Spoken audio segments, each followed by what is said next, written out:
Two, and three, and you are live. What's going on, everybody? What's happening?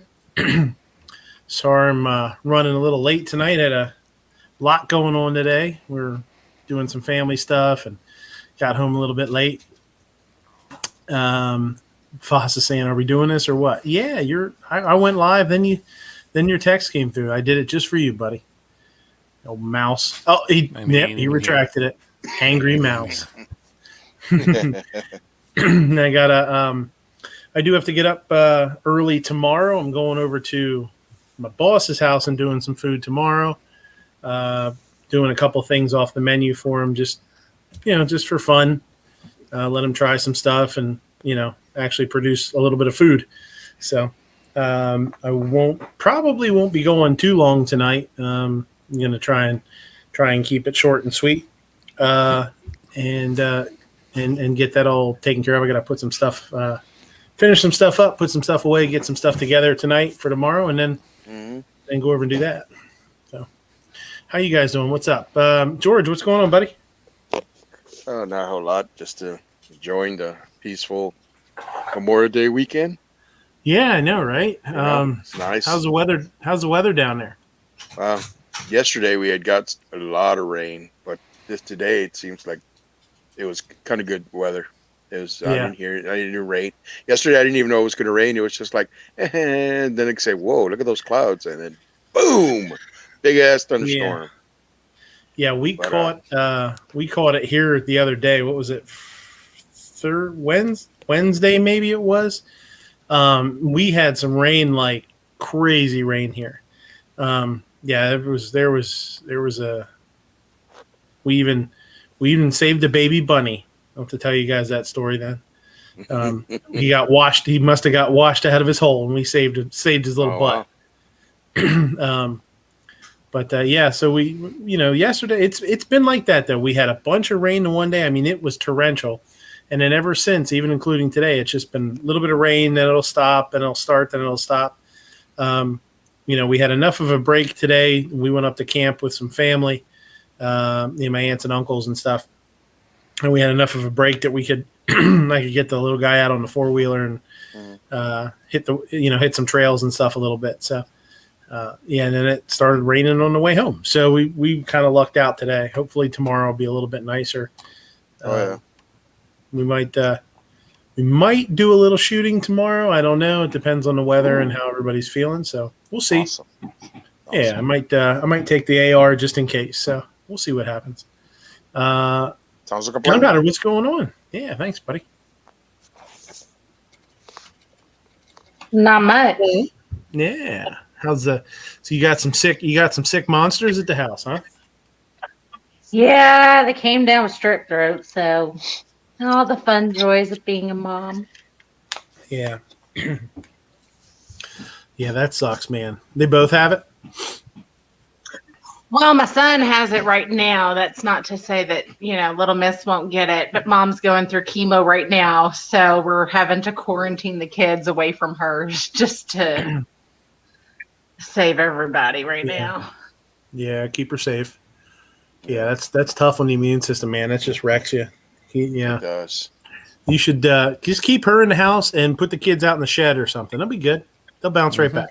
I like that idea. Yeah. Throw a tent out there, give them a cooler with some food and some drinks. They'll be fine. I really like the way y'all think. Boy, you're talking 5-star shit. I was just thinking maybe just keep them out there, maybe some wood chips or something to lay on. It'll be okay. Like a bunch of gerbils. Cardboard box. Yeah. Box. They can make a submarine. I think they'll be fine. I think they'll be fine. Mm-hmm. And if they're smart enough, they'll just say, you know what? Screw this noise. We're out of here. See you when I'm 30. Yeah, I mean, they'll come home when they're hungry. They say that's right. Well, Ape, what's going on with you, buddy? Not a whole lot. Just sitting here letting a couple of rather large meals digest. Ooh, I know. Yeah, we did the same thing today. I wrecked some burgers and hot dogs and chicken sandwiches and all sorts of shit like that today. Everybody did their own thing, kind of potluckish kind of thing. I did sides. My uncle did burgers and dogs and stuff, and then my aunt did this grilled chicken breast. And yeah, we got ugly on it. Yeah, one of our regional national chain grocery stores has these. I don't know. They call them chicken grillers. Mhm. We got to try their Hawaiian ones. I think swear the things are like inch and a quarter thick. You know, it's pretty much just ground up chicken pressed into a patty, but it's got like pineapple juice and that mixed in with some little bit of cheese, a little bit of ham in it. Those are pretty good. Nice. And then we had Sounds cool. some relatives over to my place for supper, and that was some pulled pork that had been smoked on the smoker for about 14 hours a couple of days ago, and some beer cheese soup. Nice. Beer cheese soup. I like that. Yeah, we kept it super simple. I did some pasta salad, and I did a mac and cheese with like a sharp white cheddar and bacon in it. I made some slaw, nice slaw, and then burgers and cheeseburgers, dogs, and grilled chicken, and I made a little guacamole too, and that was cool. We and then we saw it was fun. We headed up, and once the weather broke, we grabbed the 4-wheeler, my uncle's 4-wheeler, and my son is addicted to going on the 4-wheeler now. So we headed up to their up the mountain to where they hunt at, and spooked a couple of deer out. So that was cool. He got to see the deer running through the woods, and it's neat. We had a good time. And then, like I said, tomorrow going over to the boss's house and doing some stuff off the menu. Sandwiches, mostly sandwiches, like 4 or 5 different sandwiches, and then a couple of sides. Nothing too crazy, but just to do something. It was my wife's idea. She was like, you guys aren't open yet, and it'd be nice to go over, do something nice for them since you're on the payroll. Signaling your ass looking at drizzle spoons. Yeah, so.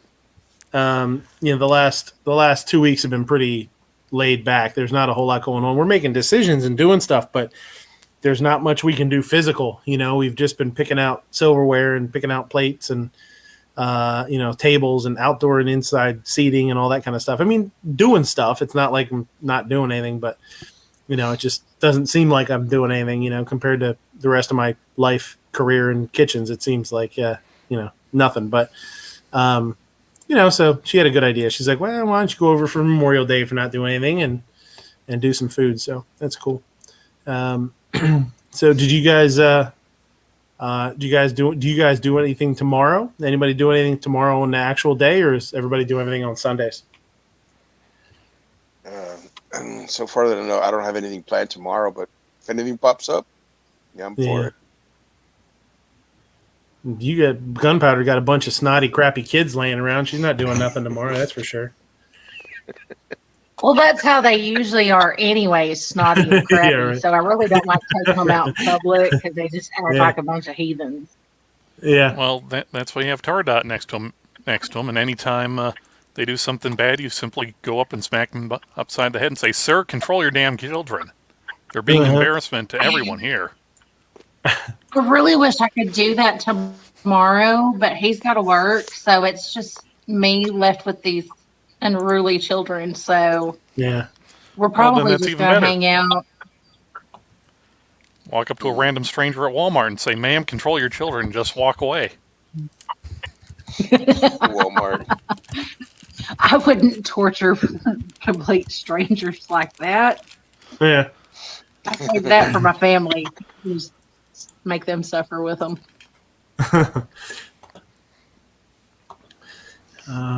So we'll knock out. We'll talk about some articles here, and then play on the Instagram a little bit like normal. If anybody, you know what, I got it on top chat. Let me see who's out there. Let me click it over to live chat and see who's out there. Obnoxious Foss MKJO is out there. 8 Barnaby's out there. What's going on? G23. Tacos and French fries. Giz was out there. Gizzard. Giz Holio. Cleepus, what's going on? And me. So we got about 15 watching right now. That's cool. I know we started a little bit late. Grim's out there. What's going on, Grim? So if there's anybody out there, again, like always, if there's anybody out there with a topic or something they want to talk about, throw it out there, and we'll run it through the panel. And if not, that's cool too. But interaction is awesome. So let's go to Indeed. this the most. I mean, oh god, the least likable dude in the history of dudes. Oh gosh, that guy. Yeah, President Biden Harris's. Should be a comma there or a slash. Why does it? I mean, are they in some Why type do of they civil even- union now? Yeah, why do they even need Harris's name there? That's so weird, isn't it? Unless it's supposed to be President Biden and Vice President Harris's nominee. I guess that threw me off right off the bat. I was like, President Biden. What? You're missing an So- and there, pal. Missing something there. There's either too much there or not enough, one or the other. Either way, So- I don't like it. Yep. So Mr. David H. Chipman here, everybody knows who he is by now, I'm sure. I don't like anything about this guy. I don't like his hair. I don't like his little frowny face. I don't like his pointy nose. I don't like how his ears are almost flat or almost perpendicular. I don't like the way he talks. I don't like the way he talks. I don't like the way he sounds. I probably wouldn't like the way he smelled, and I sure as hell don't like the way he talks about guns. He's one of the least likable people I've ever come across, I think. But so every civilian-owned gun is a potential crime waiting to happen. So we've already talked about this guy, throughout the channel here for a little ways up and a little ways back, and everybody's hammering it like crazy. So we don't need to talk about it a whole lot, but he's taking questions from senators today as part of his confirmation process. This is from the other day.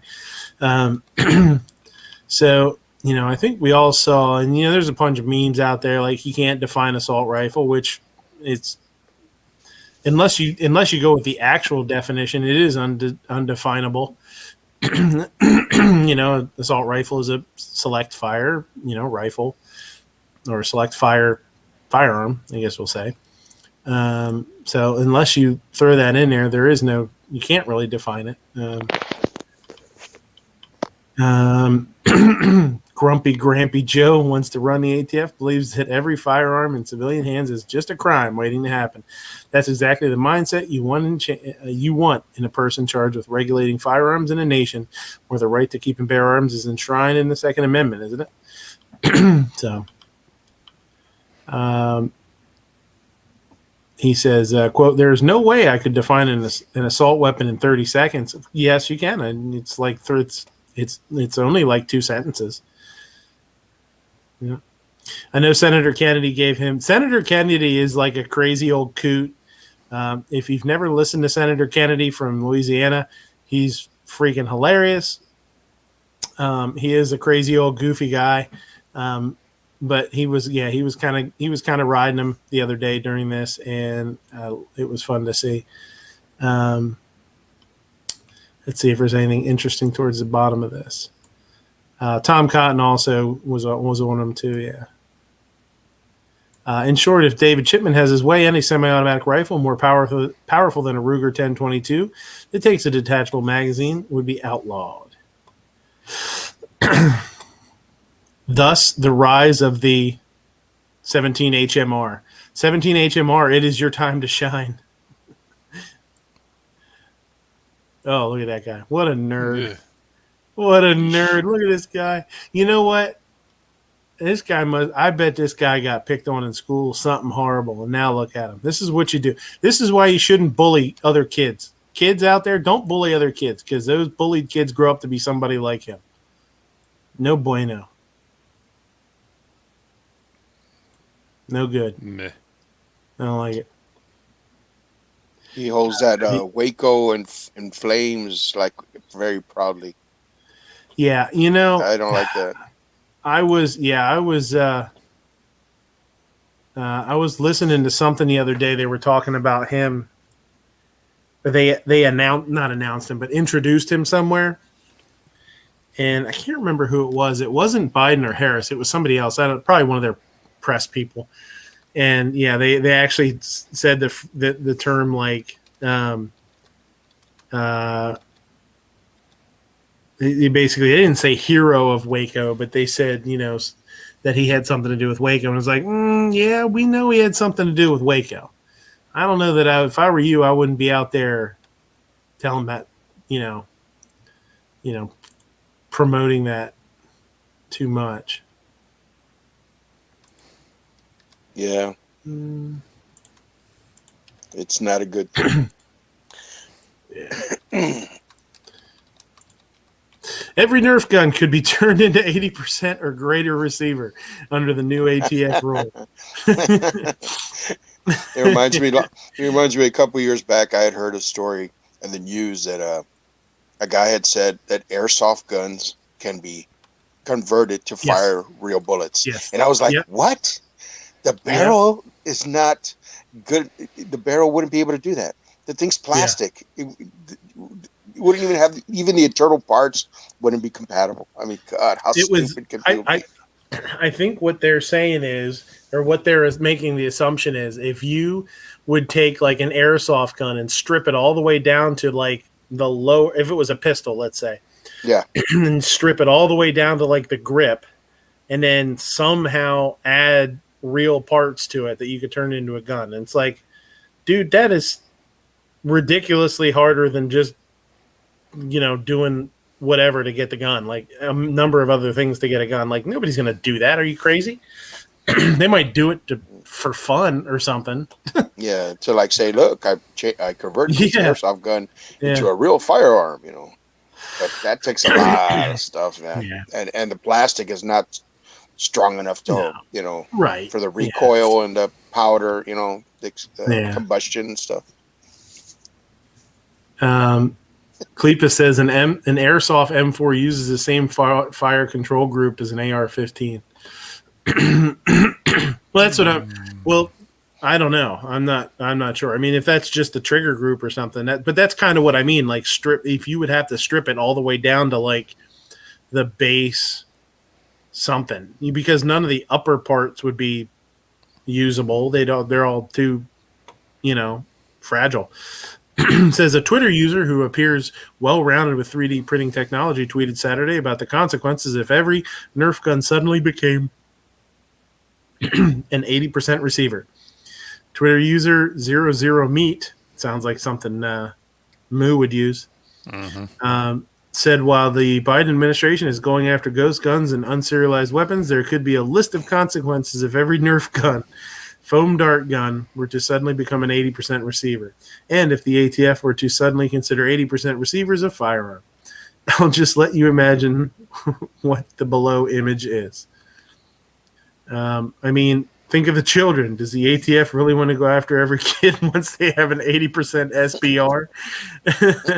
With some fiddling around with basic computer-aided drafting software, Double-O Meat was able to create the 22 Nerf adapter, which could theoretically make every foam dart gun everywhere into an 80% receiver. They even built a Nerf 22 adapter and attached it to the child's play weapon that can easily be bought at Walmart or Amazon.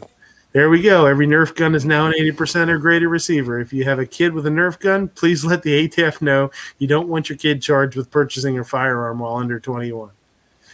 Jeez. I mean, doesn't Nerf change the actual darts and that every couple of years anyway? So you have to buy them different ones.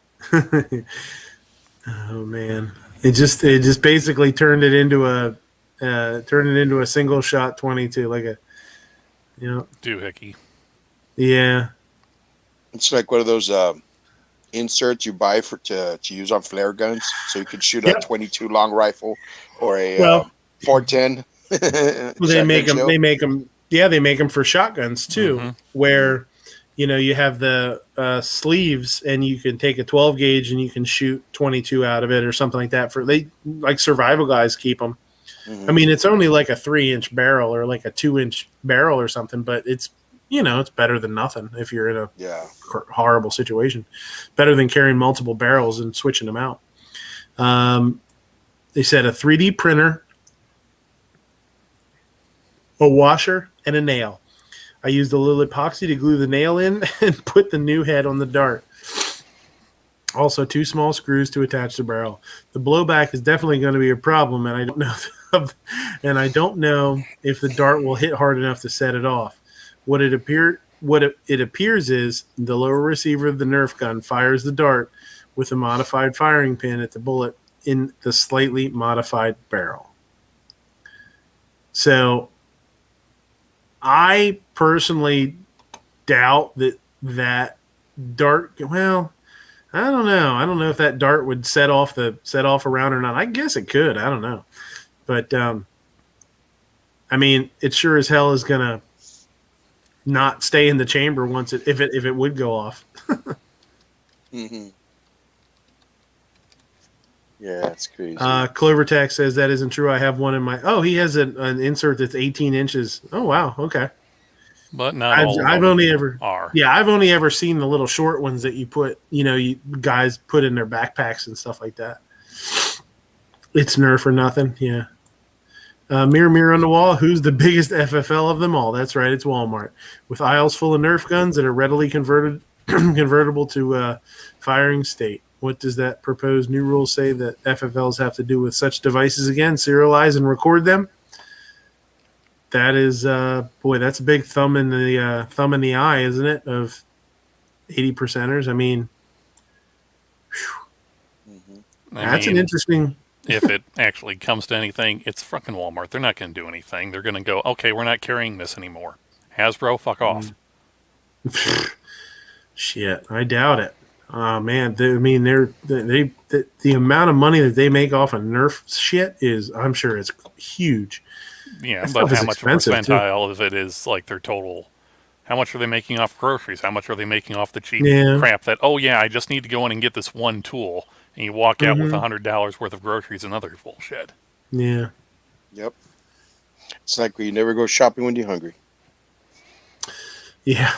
Well, that's an interesting article. I'm glad I came across that because that's pretty interesting. Mm-hmm. I didn't realize when I saw that and I was like, well, that seems fun. Let's read that article. I kind of thought it was going to be more joking than it is. I didn't know this guy actually did what he did. So it's pretty interesting. I like it. Either that or Nerf is going to come out with some very lame-ass, weak sauce Nerf guns now that's just kind of... It's literally just a pack of foam darts that you, lightly throw at other people. Yeah. Yeah, they'll only go 3 feet now. And then stop and fall to the ground. Yeah. Defense Dad says, my mama says Walmart is the devil. Your mama says a lot of things. It's true. Mostly written on the men's wall bathroom. Men's bathroom wall. Jesus Christ. Virginia police agencies oppose bill requiring release of officer disciplinary records. They got the gas masks on. Oh, here we go. Oh, here's a survey. Which of these following card games have you heard of? Yu-Gi-Oh!, Dungeons and Dragons, the Pokemans, Hearthstone? Nerd shit. What is going on here? Look at what is happening here. Something is I don't know. Try totally reloading crazy. The page. Yeah, anyway, it's super weird. There we go. Nope. Now back up. Shit! It did it again. What the hell? You gotta read it really quickly. Apocalypse. You're being smothered with ads. Yeah, Mom. Yeah, something's going on with this site. We're not going to be able to read this one. God damn it! God damn it, Bobby. Well, I hate it when you try to read articles like that and all these ads come up, or they want you to join so you can read the rest and stuff. I said, hey, get out of here. Yeah. It's a link farm site, so the coding on it. So, yeah. So much for that. Until the coding on it sucks, yeah. Huh. Nevada home-built firearm ban headed to the governor and the Senate passes gun-free zone expansion. On May 25th, the Assembly concurred with the Senate amendments to Assembly Bill 286, sending it to the governor for his consideration. Yesterday, the Senate passed Senate Bill 452, the gun-free zone expansion, continuing the assault on your Second Amendment rights in the Silver State. Oh, real quick, too. June 7th, I believe it is, next week. If you're in Pennsylvania or close to it, so I don't forget to talk about this, gun rally at the Capitol. I believe it's 10 a.m. You can Google it, Pennsylvania Gun Rally. I'm sure it'll pop up. It's, I believe, the 7th, and I will do that here in a little bit. I'll pull it up just to make sure. But Governor Cieslak needs to hear from you. Contact him by using the Take Action button below or calling 775-684-5670. Additionally, SB 452 still needs you to make it through the process on the Assembly side. With legislative session coming to a close in 4 days, legislation can move quickly, so it's important to start contacting your Assembly members today. Click here. Bans home-built firearms for personal use by imposing requirements that far exceed those in federal law. It prohibits private individuals from possessing certain unregulated components commonly used by hobbyists to make their own firearms. Unregulated components. I wonder what that would be. I guess every part. I guess anything could be. This confiscatory bill also bans possession of existing legal firearms without serial numbers, such as home-built firearms, but does not exempt pre-69 firearms. So if you have an older shotgun or an older rifle that doesn't have a serial number, guess what? You in trouble. You're a felon. You're in trouble. Big trouble, mister. This exemption covers firearms made before federal law required licensed manufacturers and importers to place serial numbers on their commercially produced or imported firearms. Then Senate Bill 452, sponsored by Nicole Cannizzaro, prohibits anyone, including concealed carry permit holders, from possessing a firearm at certain covered premises, which includes all real property containing a licensed gaming establishment owned and operated by a person with an unrestricted gaming license, absent narrow and limited circumstances, or if an individual has written consent. The bill contains no requirements for gun-free businesses to provide any security measures to guarantee the safety of disarmed patrons, such as, they don't care. They don't care. They don't give some shits. Ooh, thermal scope. Awesome. Yeah. So Nevada, get your shit together. Yeah. Yeah, Nevada. So seeing you that won't be able to have SHOT Show more. Yeah. Oh, go ahead. I was going to say, seeing that disassembled 1911, Midnight, have you seen a little teaser that Cosaint put up? No, on which their one? Instagrams? I saw that they did some stuff on Instagram, but I didn't check it out yet. I was that they're going to be all day. that they're looking forward to sometime this year or next moving into the 2011 market, doing the double stack nice. 1911s. Oh, cool. Ooh. Very good. Mm-hmm.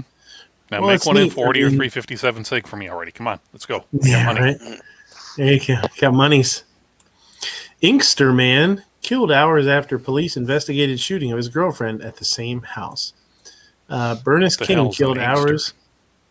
It's a place, I guess. I did the same thing. I was like, I thought it was Like some type of new social media bullshit, like a Grindr or that. Yeah. Inkster, Michigan. An Inkster man was shot and killed overnight just hours after police went to the same house to investigate because his girlfriend had been shot. They were called at 4 a.m. to a house on the 3800 block of Inkster Road, according to authorities. Officers said a woman at the house had been shot, but she is expected to be okay. Police said they took a gun from Bernice King, her boyfriend, to make sure it wasn't the weapon used in the shooting. After police left, the people responsible for shooting the woman returned to the same house around 6:05, so only 2 hours later, and shot King in the head, authorities believe. King died from his injuries. Michigan State Police said he was in his mid-30s. Due to the proximity, officials are also investigating whether his incident is related to the shooting of 4 people Monday night in Inkster. What a mess.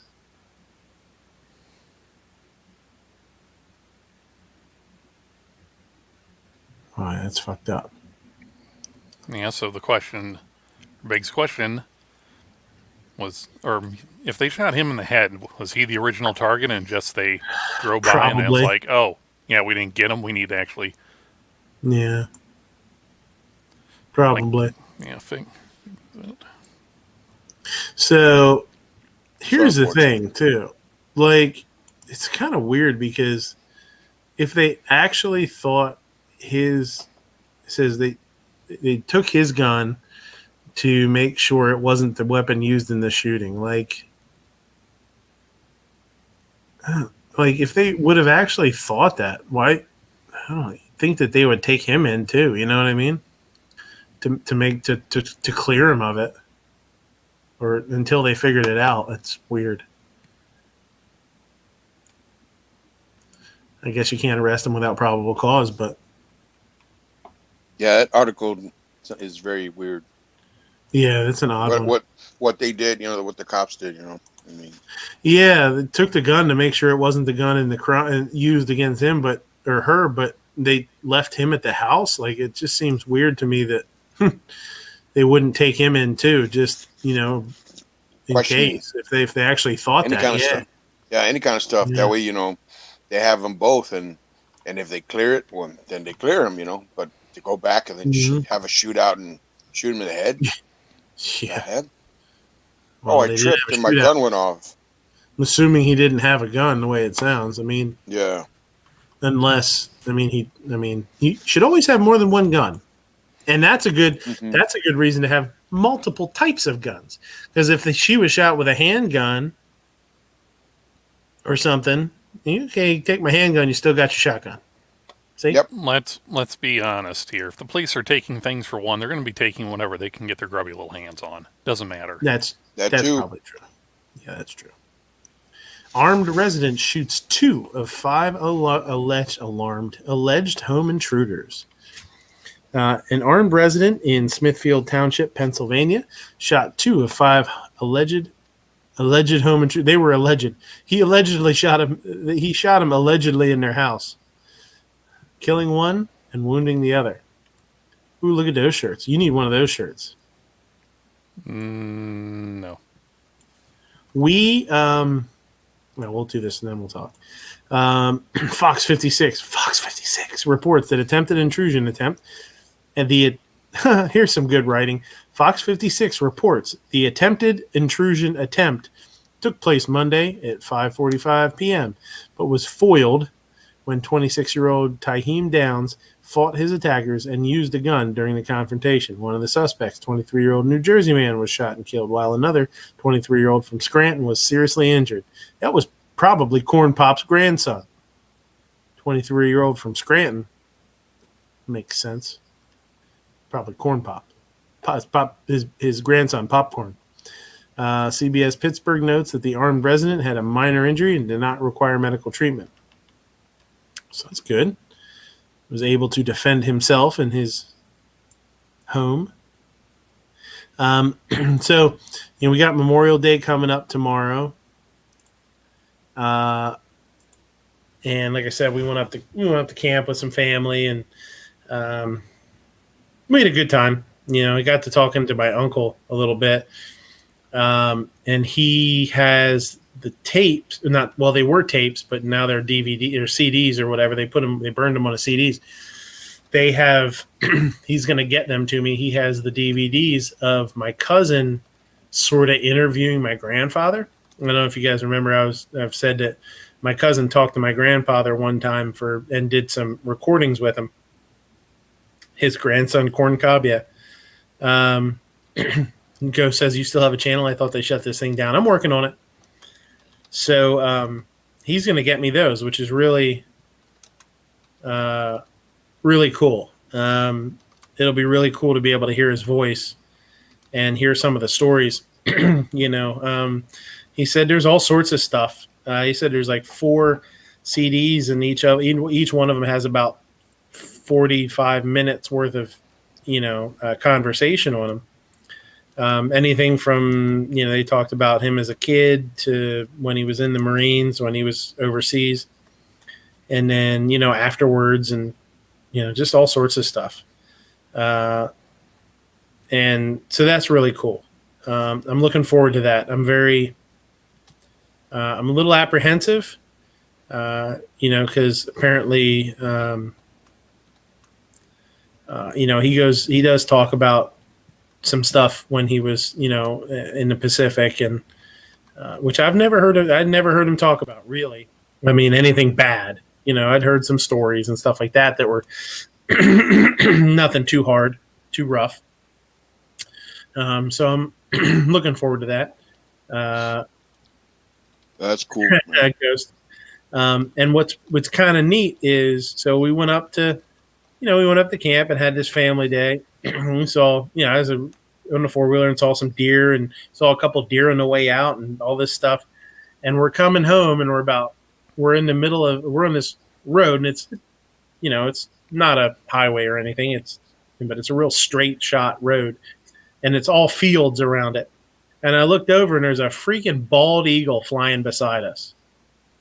And I was like, what the hell? Like, it was so neat, my son was in the back seat, and I slowed down and there was nobody behind us. My wife was actually behind us, but there was nobody else behind her, and there was nobody coming towards us. So I slowed down a little bit and sort of paced it. And it was maybe, maybe 50 feet, more than 50 feet, maybe 100 feet, 75 feet to the left of us. But it was really close to the ground, flying over a field. It was probably hunting for mice or something. And it was basically going the same speed we were. So we were beside it for a couple of seconds. I got to watch it, and then it took off. But that was really cool. I was like, wow, what a neat day to have that happen, Oh, sorry. Squib's back there. Hey, Squib. So, it was neat. Like talking to my uncle about some, about my grandfather a little bit, and, that kind of stuff. And then the damn bald eagles flying beside us. I was like, wow, what an interesting day for that to happen. That's kind of cool. What's going on, Squib? How you doing? Hey, doing okay. I know you send me the invites, and I appreciate them. I can't jump on every Sunday, but when I can, cool. I do. So I just want to say I appreciate you. Oh yeah, putting up with the unanswered calls. No, that's okay. We're not going to go real long tonight. I don't know how late you can hang out. You're more than welcome to stay the whole time. Always. Ghost too. If you're out there, anybody else out there wants to jump in, you need a link, let me know. Ghost, get in here. Yeah, get in here, Ghost. Anyone read the Larry F. Hustler story? Get the jab and get 5,000 worth of perks. I'm not sure what that means. But I do have to, like I said earlier, I got to get up early tomorrow. I'm doing some food, doing like some food at the boss's house. So I'm not going to go too late tonight. But if there's anything that anybody wants to talk about, anything that comes up, let's let it rip. You know what I mean? No big deal. So how's things in Michigan? You're not going to do a 5.5 hour show, and so sure as hell not going to try. I start listening on replay like Monday or Tuesday night, and maybe by Thursday I'm done. yeah, they get long sometimes. But it's okay though. I mean, sometimes like nobody's got a show, or some of the other channels I'm sub to, I'm not listening to their shows on replay, and it's like, oh man, I hope Midnight's got it. Oh, look at this, 6.5 hours. I'm good. Yeah, I used to do the same thing because I'd end up going into work a lot and doing prep or doing stuff like that, and I would just put on one after another, and whatever it was, hopefully it was good, and it just sort of listened to it while I was doing shit. I remember the days where you would be like starting at 9:30, and you would be on to like 3 or 4 in the morning. And I remember we would say, if you have 30 viewers, you can't turn off the show. Yes. If Yeah, you have then 30 viewers, 15, then 10. Yeah. you can't shut the show yet. It was 20. If you had 20 or more, you had to keep it going. I was like, son of a bitch, man. So have you noticed that when you're at work and you listen to live shows that you get more work done in less time? I will say I think it depends on what kind of work you got to do. Yeah, but there's definitely times where that does hold true, because there's times where you stop to talk to people and you stop to do this and that, you start to bullshit people, or, and a lot of times when you're listening to something, you just go from one project to the next. Yeah. I'm sure there's a lot of days where that holds true. Yeah. When I listen to the live shows, it helps me get through the night. It makes the 8.5 hours I'm there go by faster. But what I noticed is just like, oh man, this is an hour job. And I'm listening to a show and I'm just going and going. And if nobody interrupts me, right? And then I'm all done and I'm filling out paperwork and I look down and it's like 40 minutes. How the hell did I do this faster than normal? And it's because you guys, help me get through. You're right, like right there working on the machine with me or whatever it is. Or maybe somebody says something and I let it trigger me and I get irascible. And then I work a little bit more fast or get intense. So I in addition to jumping on the live shows, whether I'm at work or like at home right now or something, I think the live shows are important. There's a lot of people that love listening to the stuff, even on playback. You look down and be like, 16 people are watching it. What the hell? Yeah. And then tomorrow you look and it's like 150 views. I'm like, what? Yeah. Yeah, we do. Guys that do it, it's fun. And that's where a lot of times you don't think about it until you do it yourself, where you're listening to something while you're driving, or you're listening to something I listen, at the house when I'm doing dishes or something like that. I always, I'm doing dishes or cooking or something. I try and listen to something. But yeah, I'm in the kitchen. I'm notorious for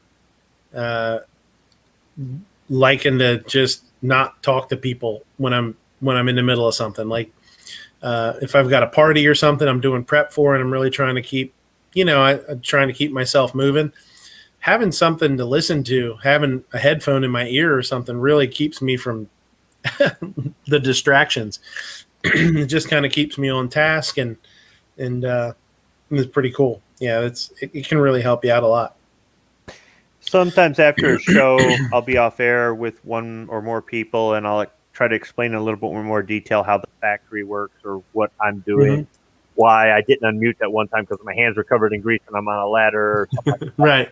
And I kind of feel like I'm bringing you guys along with me, but then when I'm listening to you on playback a couple days later, I still kind of feel like, you're right there in the room with me. And sometimes it irritates me because I want to respond and it's like, crap, I'm on playback. Yeah. Yeah, I do that. Yeah. I've been known to harass the shit out of people on replays. I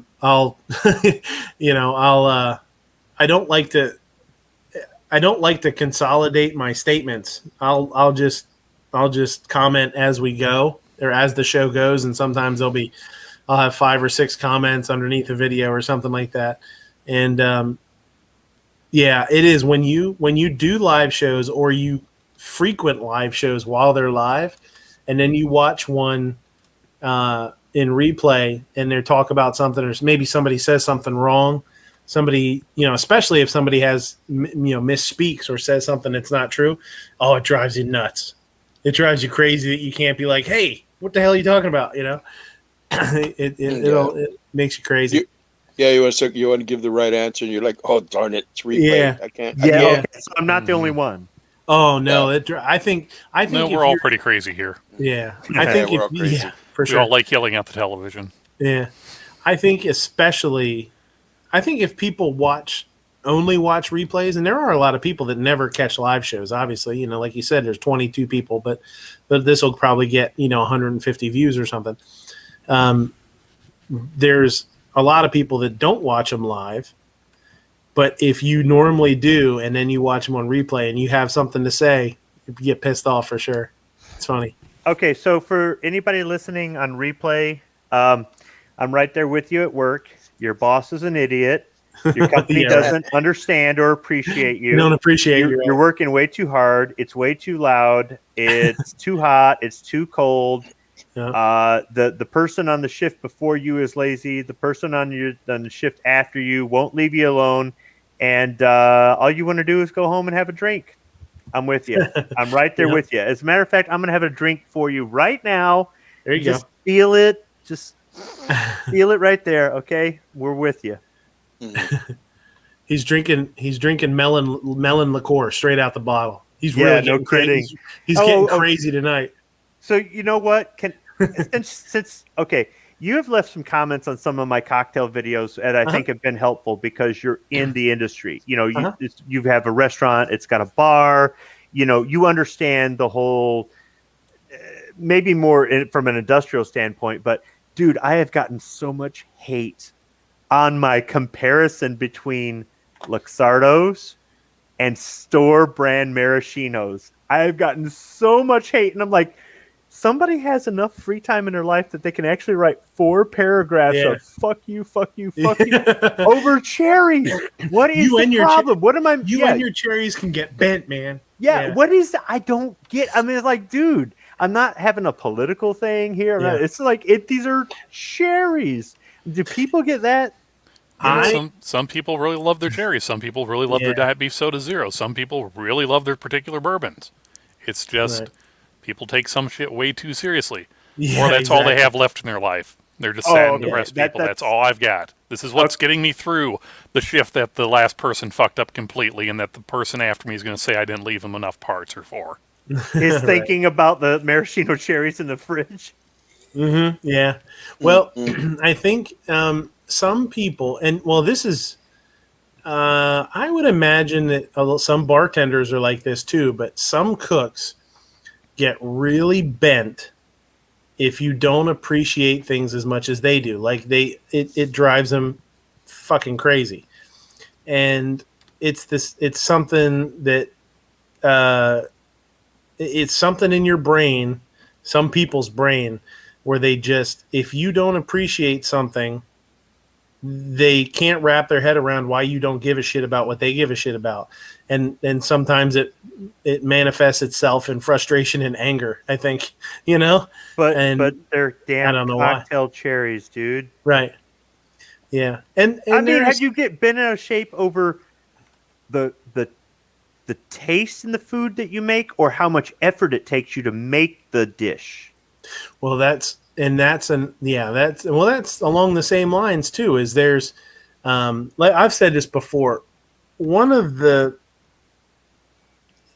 I used to, you know, before I met my wife and I stopped like going out so much, you know, I used to go out with friends and coworkers and we'd go drinking, and meeting other chefs or other cooks from other restaurants and hanging out, you know, that you didn't know them before, you just met them or you just randomly ran into them or were sitting beside them at the bar or something.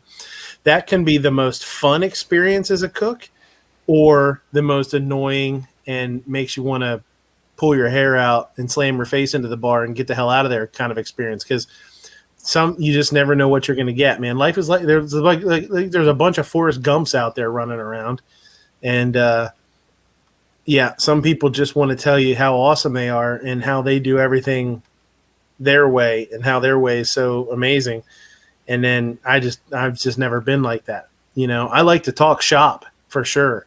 Just like, you know, we like to talk. And it's the same thing with guns, I guess. You know, we could all sit around here and everybody that's watching pretty much could sit around and bullshit about guns and why we like this and why we like that or how you clean a gun.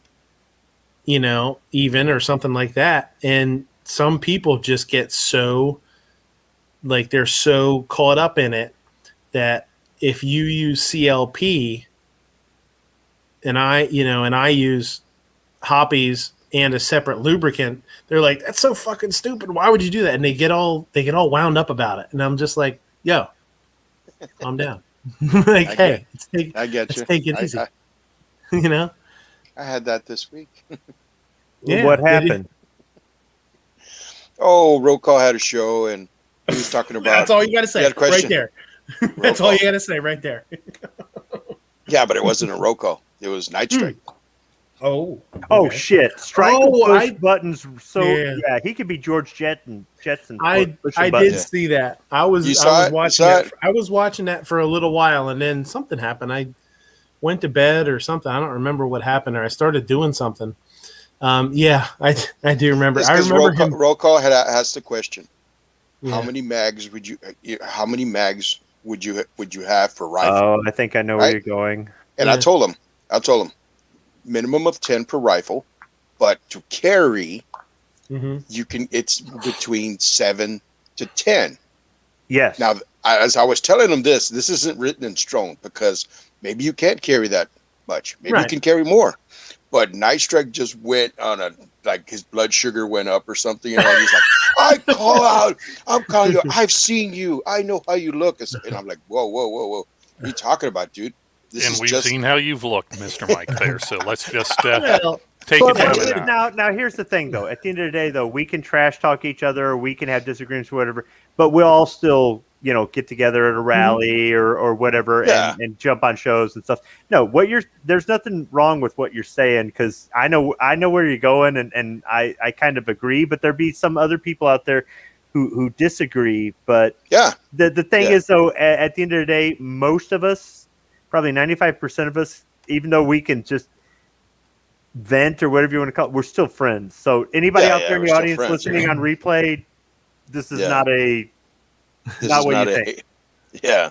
So, and the thing was that roll call was saying is if you're carrying a plate carrier, I said, okay, that's a different story because now you're carrying mags and you're carrying a plate carrier and you're adding more weight and stuff like that. Mm-hmm. And the whole thing just went all crazy. And Night Strike was telling me, you're going to be carrying all that weight, going through the Texas desert and stuff. And I was like, hey, I'm in South Texas. There ain't no desert over here, man. But I mean, you tell them that you got the plates that float so you can just go out in the bay and just, hey, I'm good here, man. yeah, I'm good here. Tell them you're gonna make a raft out of them and sail to Cuba. You'd be good. Yeah. But like I said, different people can carry different types of weight. What's that guy doing? He's fleeing Texas. He's going to Florida. He's on a raft made out of PMags. It's like rowing the boat. They come up You got to some Glock shovel as your paddle. Yeah. Coast Guard catches up to him. Oh, excuse me, sir, but why are you doing this? Well, I tried going over to SpaceX to see if I couldn't use one of their ships to get off the planet, but they told me to go Launch pound sand. I was going to launch myself to Florida, but they wouldn't let me on the property. So, yeah. I said I'd even sign a waiver to be a mass simulator for their first orbital flight, but they said no. So let me tell you, our standard loadout in the early to mid 90s in the Marine Corps was 6 30-round Stanag mags, fully loaded in pouches, and one in your M16. There you go. Right? Thank so you. 7 mags. Now, Thank you. That's guy, what I even told Night Strike. Yeah.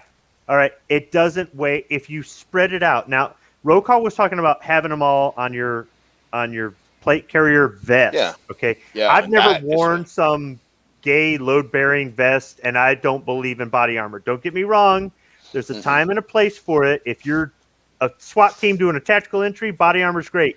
But if you're bugging out, body armor, dude, you want to wear it? That's fine. I'm going to carry extra weight in water and food. So while you fall apart on me a mile in, I'm just going to leave you behind, and I'll be eating good tonight.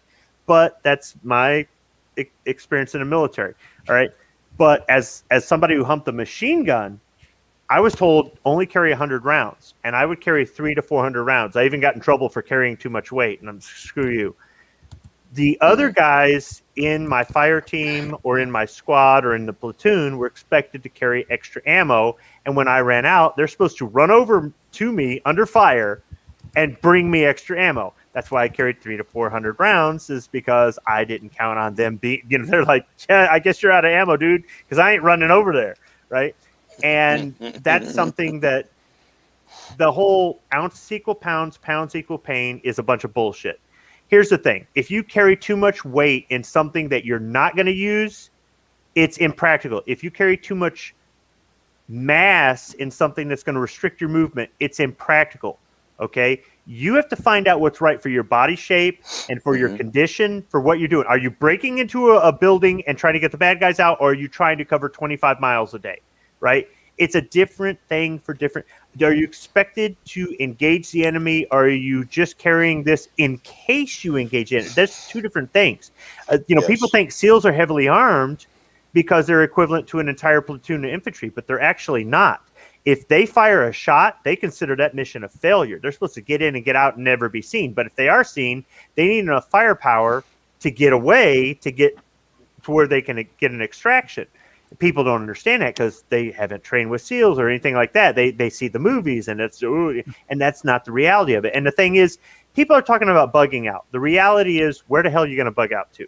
And if you are going to bug out, exactly what do you expect? Are you expecting the zombie apocalypse? How many people are going to be terrified and they're hiding in their homes? How many people are going to be running around looking for stuff and they don't give a shit about you because they want food, water, gasoline, whatever? The thing is, it's a fantasy scenario. I'm not saying there isn't a possibility it'll happen, but really, you need to start at home and then come up with a reason why you would bug out. Where are you going to bug out? And then what are you going to take? So having a go bag is a good thing. Keeping something in your car is a good thing. Practicing with your gear is a good thing. Staying in good shape is a good thing. Training with your weapon and other stuff is a good thing. Learning some of this stuff is a good thing. Knowing 4 different routes from your home to get to wherever the heck you're going to get to is a good thing, because there could be an EMP or whatever. But the reality is, let's really look at what is most likely to happen. I was set up for civil unrest, and then we had a pandemic happen. And for me to adjust my preps for wasn't really that hard. I did have a bug out plan, and it required a 5-day walk.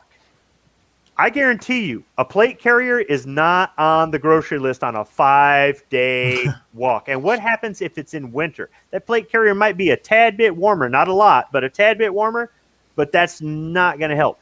For somebody else, they're like, no way, I got to have this body armor. Dude, that's you do you. But Night Strike was there talking about the weight of a fully loaded Stanig mag. Dude, that ain't shit. And if you wear it on your body a certain way, it's not, if you had it in your hands, if you had 3 mags in your hands and you were walking 5 miles, yes, your arms are going to feel like bags of cement by the end of it. But if you have them on load bearing equipment, it's not, it's doable. But you need, really, I think what he should have been saying is both you and him need to get in better shape. Heard that. Yeah. Yeah. I think that's the thing too. It depends on what else you have, man. It's all pluses and minuses, right? Like, are you going to take a couple 100 rounds of ammo, or are you going to take a backpack with water, some snacks, a couple of mags, a little first aid kit, that kind of? I mean, what are you going to take? What are you doing? Where are you going? You know what I mean? See, and I totally agree with you on that, and that's what I wanted to tell him, because I says there's a lot of factors going on. Because what happens if you're wearing a helmet? What type of mags you carrying? Are you carrying P mags? Are you carrying the GI mags, the aluminum or steel? Then are you carrying food, water? All that's weight, and stuff. Yeah, it's great to have a plate carrier. I don't have one, but I mean, like I said, I have my load bearing vest and stuff, and I have my mag pouches and stuff like that. But the thing is that you don't know what you're going to do. It's just like I said, the bug out is a fantasy scenario that we all think we're going to do. You have to have a location where you're going to go to if you're going to leave your house to a safer place, stuff like that. But the thing is that a lot of the times you guys are going to take your vehicle. You're going to have totes of stuff, and you're going to go to that. You're not just going to leave your house with just a bag of ammo and clips, mags, and your rifle, stuff like that. Let's look at terrain. Let's look at terrain. Where you're at in Texas, everything's flat, right? Yeah, everything's flat here in Texas and stuff. When I was playing paintball in Oklahoma, we used to have an Oklahoma D-Day. It was a World War II scenario. There was elevations. There was hills. There was like terrain, that would go down and then it would go up and stuff. And people were used to that. I wasn't. I was used to playing straight land. I gave a lot of props to people. I said, man, you guys playing this type of terrain, you guys are used to it. For me, I have to run up and then run down again and then run up a hill again. And it's like, oh, man, when you're not used to it, you'll feel it. Well, like where Midnight's at, everything's uphill. So if he wanted to go 10 miles from home, he's got to expect that it's going to feel more like walking 15 or 20 miles. Yeah, exactly. But now he's got trees and stuff he can use as cover, whereas maybe where you're at, you're out in the open more, and you got to think about long distance. And there's all kinds of different factors that each of us have to deal with, to our situation. Yeah. And I mean, it's something else that George said, or one of you guys said, it's super true too, is the bug out scenario is, I mean, what are the situation has to be pretty bad that you feel like you need to leave your home. Your home is most people is defendable. You know the layout of your home.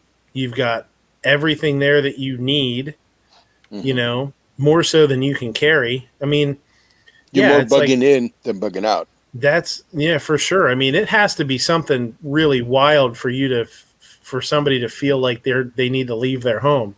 I mean, you think about you and another person, even if it's you and your spouse, if you have kids or not kids, like we have a young kid that,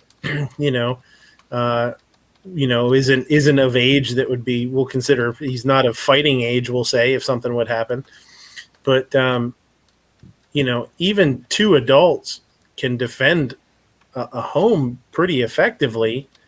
Whereas if you're out on the run and you're stopping at random, you end up in some random place that you don't know.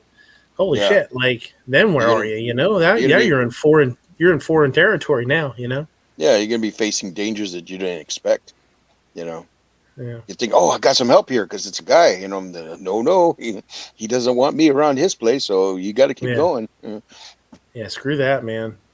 I mean, it's like a whole thing. The topic is there's plenty of variations of what you can have on you and what can you take and what can you tolerate, as in weight, and that's why everybody's different. You could probably say yourself, right? You may not have a plate carrier, but you can carry 15 mags because you have them all, adjacent to your bag or your backpack and stuff. And then say somebody else, like say Ape, he can only carry 10, or less than that, because maybe he's not strong enough, and maybe he is. We don't know that stuff, until we try it ourselves. We test ourselves, and we could say, hey, I could do it this much, I can carry this much. Now, how far can I go with that weight, and stuff like that, Yeah. And see, if you're going through maybe more of an urban area to get away, you might want to carry more ammo. If you're going through more of a rural area, you might not. But then again, you may have to deal with people who are more armed to the teeth. And that it might sound counterintuitive, but out in the country, people have got more maybe hunting rifles, high-powered rifles, better shots, such a. Another thing to consider too is like what Roll Call was saying is a military doctrine. Everybody uses the same mags. Everybody uses the same ammo. That's true. You can take the mag off your dead buddy and load your rifle with it, or he can, throw you an extra mag if you run out or what have you. That works in a military situation. When you're in a group, if there are some people that are adamant that they are shooting this and this is their bug out gun and it doesn't conform to the others, you got to deal with that. Now if they say, well, everybody carry 100 extra rounds for me, screw you, carry your own ammo, right? But I will tell you this: if you are better with a certain gun, a certain caliber than another, I would rather you carry that and carry all of your own ammo than all of us carry the same ammo and somebody's got to shoot a gun and a caliber they're not good with.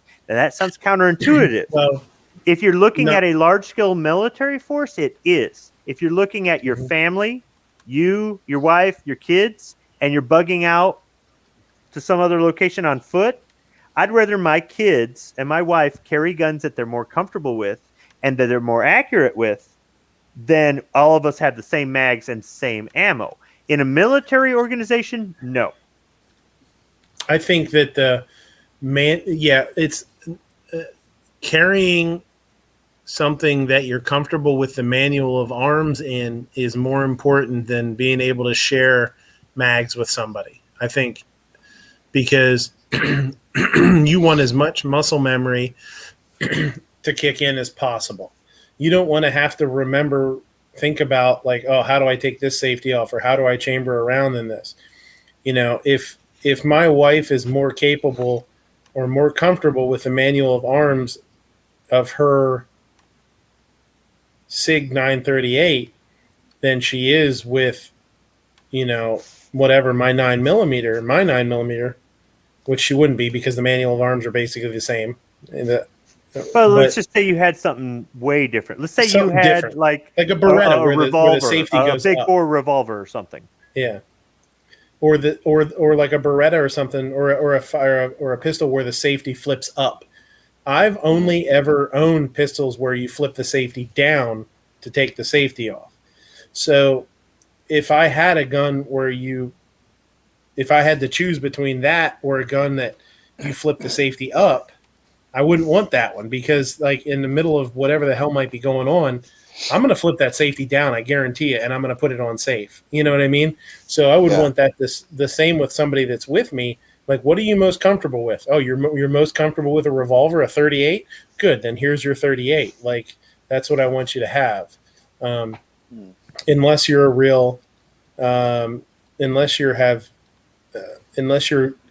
good with, you know, you have a good general knowledge of a lot of different firearms, which some people do, some people don't, but still, you know. Well, it's like thing that not everyone's going to carry, like a household is going to carry, say they carry the AR, you know, some may not.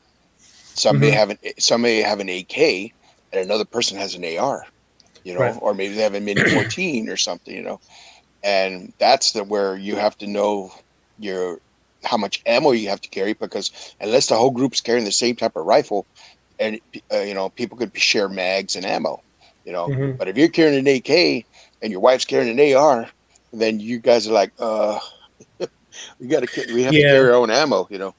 As somebody who served in the military, I think that in a small family group, the weapon that you are best with is the weapon that you should take with you. Yeah, I believe if you're in a group of government employees that are serving in the military, you should have a standard caliber, a standard mag, a standard weapon, a standard manual of arms, a standard cleaner, a standards, not just to save on taxpayer dollars, but to be effective as a large scale fighting force. You're trying to get from point A to point B. So say I'm really good with a bolt action hunting rifle that's really good for reaching out and punching big fist sized holes through people. But my son is really good at close range with his 300 blackout. Okay, so I've got my 30-06 and he's got his 300 blackout, and you say, well, you guys don't have standard ammo. Right, but if we're pinned down and they're close in, then I'm going to expect him to lay down fire. But if we're pinned down and they're sniping us, I'm the one that's going to be counter sniping, or so on or so forth. And I know you might be going, well, now you're going more into fantasy. But the thing is, a small family organization is different than a large scale military fighting force. And in my opinion, this is opinion. This isn't fact. This is strictly opinion. The weapon you are best with, or you are most comfortable with, is the weapon that you should carry for self-defense, especially in this SHTF scenario that may never happen. Yeah, right. Yeah. Yeah, I agree. I will say this, talking about this kind of stuff, you know, on a positive note, there's a fair amount of I'm starting to see some more inventory on firearms and mags and stuff. Not so much ammo. Ammo's, although I will say, somebody was selling Wolf 7.62x39 steel case, obviously Wolf, for like $350 or $399 for a case or something. I was like, wow, that's good to see. That was a good sign, because that stuff was running like 60 cents around there for a while. So to see it come down a little bit is a good sign, I think. Hopefully, maybe we're plateauing and coming down a little bit and getting caught up. But yeah, and ARs. I mean, AR prices are starting to come down a little bit on some of the the lesser expensive ones, which is good to see. And I was looking at uppers the other day because Palmetto State Armory is having Memorial Day sale. So I was looking at I looked at their inventory, and they've got a bunch of stuff in stock. Quite a lot of stuff in stock. Well, as of yesterday. So that was really good to see. So either they were holding quite a bit of stuff back, which they probably were, or sales have dipped a little bit, which is good. I'd like to see things get built back up. But yeah, I don't know. I have no answers for shit hit the fan because I think every scenario is going to be different.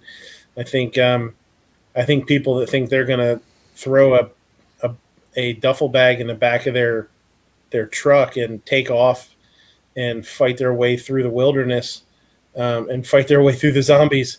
I think that's unrealistic. I think in most instances, I think most people are going to be better off, hunkering down and defending their home that they know better. So muscle memory milk. There you go. Yeah.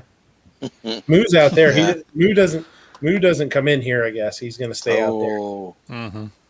He's too You cool. know, He's I don't got fear all those- those college age kids to Moo, take get care of your them. moo ass in here because I'm not from Michigan. I just live in Michigan. You're from Michigan.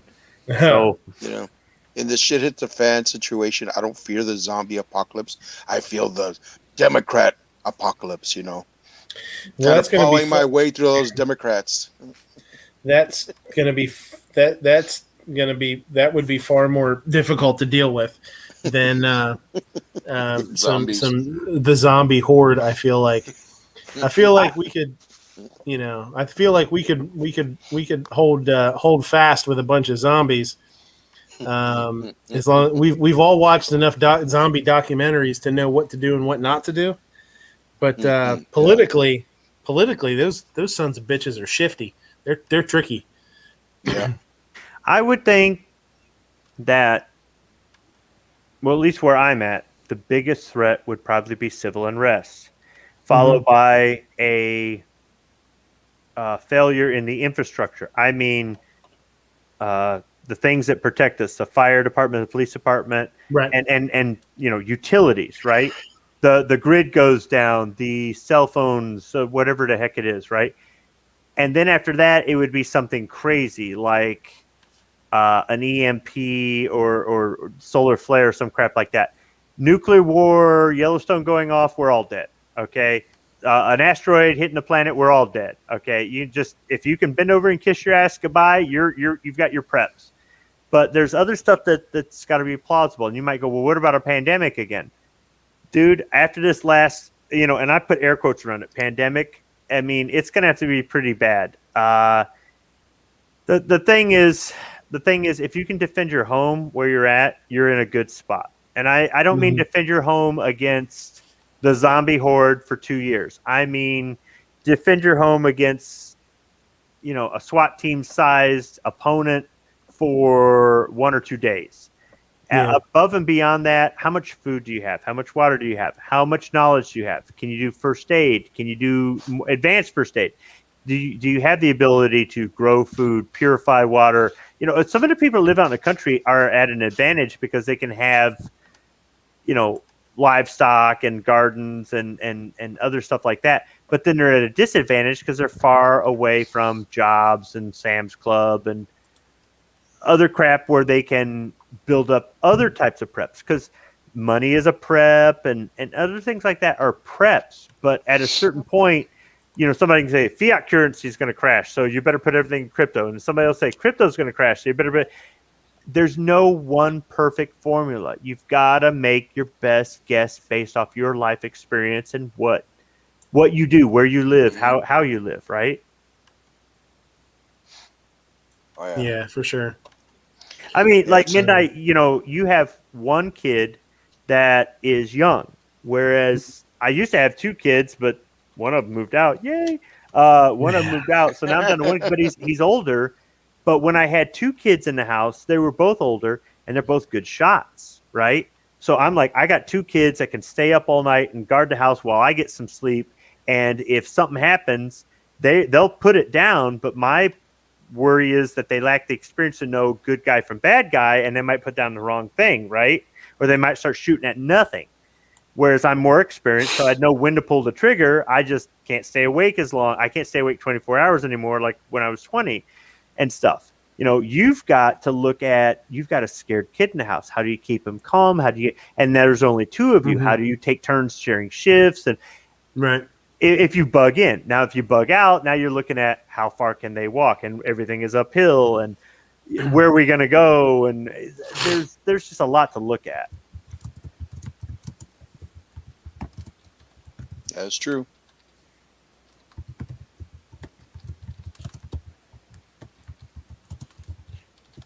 Yeah, see, Gunpowder Beauty's over an hour away from Sam's Club and stuff like that. Having a membership in a warehouse club, like I remember the night that Trump came on TV and said, this is a national emergency. New York Outcast texted me and he said, did you hear the president? And I'm like, no. He said, go on YouTube. You'll find it. And I listened to this stuff after he had made the announcement. And I'm still at work, and I still got like an hour and a half left before the shift is over. And I said, you know what? I think I'll stop at the 24-hour grocery store just to see what's going on. So after work, I go out there, and everybody's going nuts. At 11 o'clock at night, this place is a ghost town, right? No way. The parking lot's full. There are tons of people in there shopping. I'm going, what is going on? So I got the sale flyer, and I'm shopping the 10 for 10, 11th item free sale, right? And I'm buying stuff on sale and stuff. And I go down the toilet paper aisle because Outcast told me. He goes, dude, there's no toilet paper. I'm like, what do you mean there's no toilet paper? And I go, there's no toilet paper on the left-hand side. And on the right-hand side, half the paper towels are missing. So I get in line with all my stuff on sale. I don't have any, I'm not worried. And I look, and there's tons of people with carts full of paper towels. Not realizing if you use a paper towel to wipe your ass and go to flush your toilet, you're going to plug your sanitary, and you're going to be calling a plumber, right? And I'm just smiling and laughing, and people are looking at me and they look scared, right? And I'm just smiling and waving and laughing and just, whatever. And I've got like 11 pounds of ground turkey for $10 in my cart and some other stuff. And I said, you know what? I'm going to go to the store, the same store that's by my house, right? So I go to the 24-hour grocery store by my house, and I live in a more blue-collar neighborhood. Where I work is more of a white-collar neighborhood. And these people are all like, in their collared shirts and designer clothes and whatever, and they all look scared. I go to my neighborhood, parking lot's not full. There's hardly anybody in the store. Nobody's rushing. There's toilet paper and paper towels. So I go buy another 11 pounds of ground turkey for $10 and buy a couple other sale items and come home. And I'm just like, what the heck? And I'm looking at half a case of toilet paper downstairs because I buy at Sam's Club. Why do I do that? Because it's worth the money, because I have 4 people in my house. Now I have 3, but at the time I had 4. And I can buy certain things like toilet paper and iced tea and 8-pound bags of French fries and stuff. And I'm saving money. For somebody who lives an hour away, I've got 3 of them within an hour, right? For somebody who lives an hour away or more, or somebody who lives alone or whatever, Sam's Club is not practical. But when everybody was buying toilet paper, I had 2 months worth of toilet paper sitting in my house, and I wasn't worried. So there's something that you learn from last year that you apply. Hey, maybe I should get a Costco membership or Sam's Club membership. Or if you do live an hour away, what's your excuse for driving an hour away one day a month? There's got to be more than one reason you drive that far, something else you can do to justify the cost of the fuel. And you buy some of these non-perishable items in bulk. And there's your prepping. There's your thinking ahead. There's your learning, and there's your, you know what I mean? So you don't have to bug out. Tardot just sent me an email. He said, I'll drive an hour, no problem, just to get away from that crazy wife of mine. That's nice. Midnight, he didn't say wife. I know you're trying to be nice, but he misspelled wife. Yeah, I think wife only has 1 B in it. So see, one day out of the month, Tardot gets some sanity by saying, I will do this for the family, dear. I will go shopping. I will fight the hordes and go shopping at the the warehouse club where you have to have a membership in order to, and then he spends $400, and that sounds like a lot of money up front, but the things he bought are going to last 6 months. Mm-hmm. Yeah.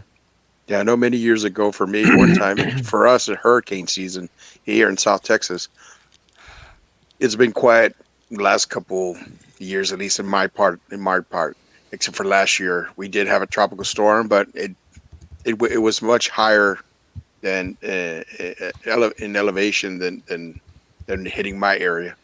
Also, all we got was, a lot of thunderstorms and stuff. Well, one year, my dad had sent me, go get water. And I'm kind of like, okay, I'm there with a 5-gallon jug. I'm going to a water mill. And the time I went was not the time to have gone. There was groups of people all around the water mill. The water mill was trying to fill out, all the jugs it could, and then it would stop. It would filter water again, and then it would start again and stuff. So where they're like, okay, you have 2 jugs. Okay, you have a 3-gallon jug. Okay, you're next. And I said to myself, next year, I ain't going to do this again. So I started buying bottled water. I started buying bigger jugs to hold water. I have 2 7-gallon aqua containers. And every time, hurricane season is about to come up, and if it sounds like there's a storm coming, I go right away. There ain't nobody there. I can fill them up. I can buy more water, whatever, and just bring it home, and it's there when I need it. Mm-hmm. And because, man, if you do everything at the last minute, it just sucks. Food, water, whatever.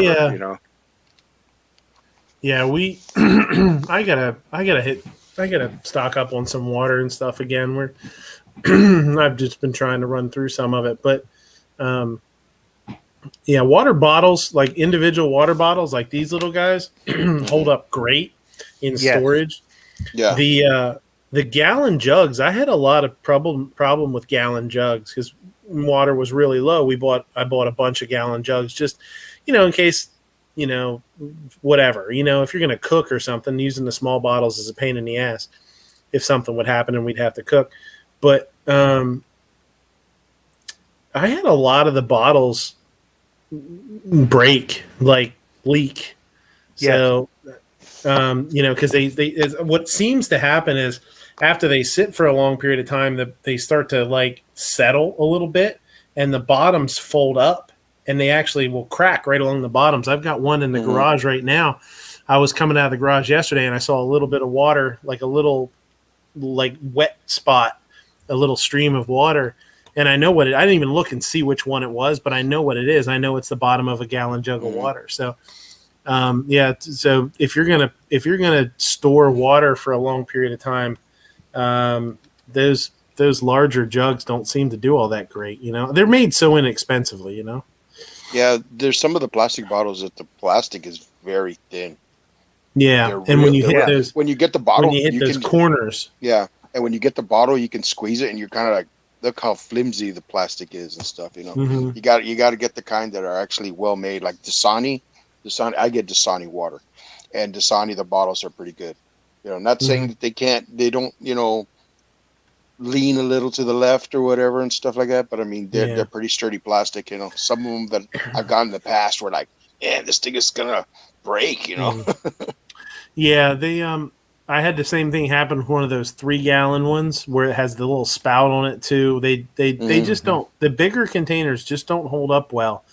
But the bottles do great. So even if you stack them high, man, I had them. I think I had at one point 6 or 7 stacked up, and they were fine. They didn't show any signs of they weren't. That wasn't good for them or whatever. But yeah, it's weird. It's weird. Of all the things you'd think the gallon jugs would just be fine forever, but they didn't hold up all that well. That's true. Yeah, the gallon jugs have done the same thing to me. They've leaked after long-term storage and whatnot, and I agree with you there. It's kind of weird how the little bottles kind of hold up. It's something where you don't think about it until you need it. But the thing is, if you can have some of that stored, you're in good shape. I mean, if for some reason they shut off the city water where you're at, or you lose power and your well pump doesn't work, you're covered. And it's silly stuff like that. But I used to live where there were hurricanes, and the biggest thing was it shut the power off, and we had a well. So we had to store water so we could flush the toilets and take a bath and have something to cook with and drink and whatnot. And that's where I learned it from. I didn't learn it from some damn YouTube video. Mm-hmm. Now, out in the live chat, Gunpowder says, I make a trip every other month and drop at least $800. But that includes cleaning supplies and meat and fruit. Our garden is doing awesome this year, so most of our veggies are from the garden. Gardening is a great thing, and if you can jar vegetables and whatnot, that's a good thing. Eventually, we want to get into dehydrating and jarring. But the fact that you're driving an hour every other month and dropping $800, that sounds about right. Sam's Club can be a very expensive, or Costco, can be a very expensive shopping trip, whether you go once a month or every other month or every 6 months. Yeah. But if you buy the right items in bulk, the savings are there. And that's what, yeah. DM Foss says, I have 67 gallons of water. We live in an earthquake zone. So just like somebody who's in a hurricane zone who's used to the power going out, he's ready for it. Yeah, we don't have, I don't have Costco anymore. I did for a little while, and I was just buying. I would go for basically specific things, I would go and get, these whatever things that I bought, and then the rest of it was, from the local grocery store or whatever. But it wasn't at the time. We didn't have it at the time when all this was going on. So I was just going to the regular grocery store, and it was fine. I mean, whatever. I was lucky enough to snag another little chest freezer, so we filled that full of nonsense. But cool. I was actually at Walmart the other week, and they had chest freezers in there. So even chest freezers are starting to come back in stock places. So that's interesting. I know. I mean, they were pretty much you just couldn't find one. We tried to buy one. That was weird. Yep. Yeah, we bought one. I bought one, and I chose the one I chose because that's the one I wanted. I didn't want something too big. And after I bought that, we tried to buy one. This was a month or so later. We tried to get one at the restaurant because they keep a freezer downstairs that has like bar stuff in it, like purees, fruit purees, and it has some stuff for the bar. It's just so they have their own little space, and they just could not find one. It was crazy. And the one or two that they did find were so super crazy expensive. They just went without for a while. Gunpowder, double-fudged chocolate chip. Ooh, yeah, there you go. Yeah, it's a hell of a bribe tool to get him to spill what his wife's pet names are. Street fudge. Last year, after I shot the one deer I got last year, I bought a deep freeze, got it at Lowe's, and it's fits right in there and does the job. I wish I had a giant near me. That way I could get, Tasty Cake jingling and Marty would clean up the mess. Right. But I don't. You're lucky. That Marty, you need a Marty. Next time you come down this way, let me know. We'll just throw him in the back of your truck. You can take Marty. No kidding. That would be a great video. We stole Marty, and then warning. This unit is being stolen. Please help. And then I put him in a Meijer grocery store in Michigan. Oh my goodness, people would lose their mind. What is this thing? You can put a little cowboy hat on it and just walk it around the store. It'll be good. What's up, Clover? How's it going, buddy? What up, losers? You're an hour behind, so you're not as tired as everybody else. I don't know about that. I'm in the same time zone as Clover. Well, yeah, but you never sleep. He's also down. He's also down in the butt crack of the state too. Your state is so big it could be its own country. Oh wait, it was. Too late. Too late. Too late. George is trying to save up his energy. He's got a long row to Florida, so on his PMags. I was going to say, guys, talking about like how we were talking about weight about the magazines. I saw a video of a guy. He had it looked like a rectangular, like a hydration pack, but it's not really a hydration pack. What it is it holds 6 magazines, and they call it like a Pez magazine dispenser. So like you get a magazine from your back, right, and you pull one out, and you put it in your rifle and you shoot, right, and then another magazine pops up, right. So when you're done with that, you go to their back again and pull out another one, and pull out another one. You can hold like 6 magazines. That was hilarious, dude. Nobody Nice. needs one of those. Those should be banned, I think. They're too I was much just fun. thinking that you guys down in Texas, if you did break away and become your own country again, you could laugh at us the way people in America laugh at people in Canada. Like you'd be coming on live shows going, "Yeah, y'all ain't got no gun rights up there," and all this other. You know what I mean? So here's the thing, okay? It's a great idea. I get comments all the time on stuff. I see it all the time. It's like Texas should secede. Texas should secede. It's like, do people not understand the perks of being a part of the United States of America? I mean, seriously? It's like, do you, I mean, would it be cool with some things? Sure. Would it be absolutely wretchedly horrible with like the vast majority of everything else? Yeah, absolutely. I don't know. You wouldn't run out of gasoline or electricity. How do you figure? Pipelines come from all over the place. I mean, we would have to stuff would have to be refined. Have you and been it would to have Houston? You got plenty of oil. I mean, look, you guys got your own damn Tesla dealership. It's all electric. And Sort you've itself got, out. you've And we got, got our you've own- got we got a our big own grid. factory that can make military airplanes. You've got enough, people on there in manufacturing that you could support your own self-defense and all that. Look, you could have your own navy. It's just only be in the Gulf of Mexico.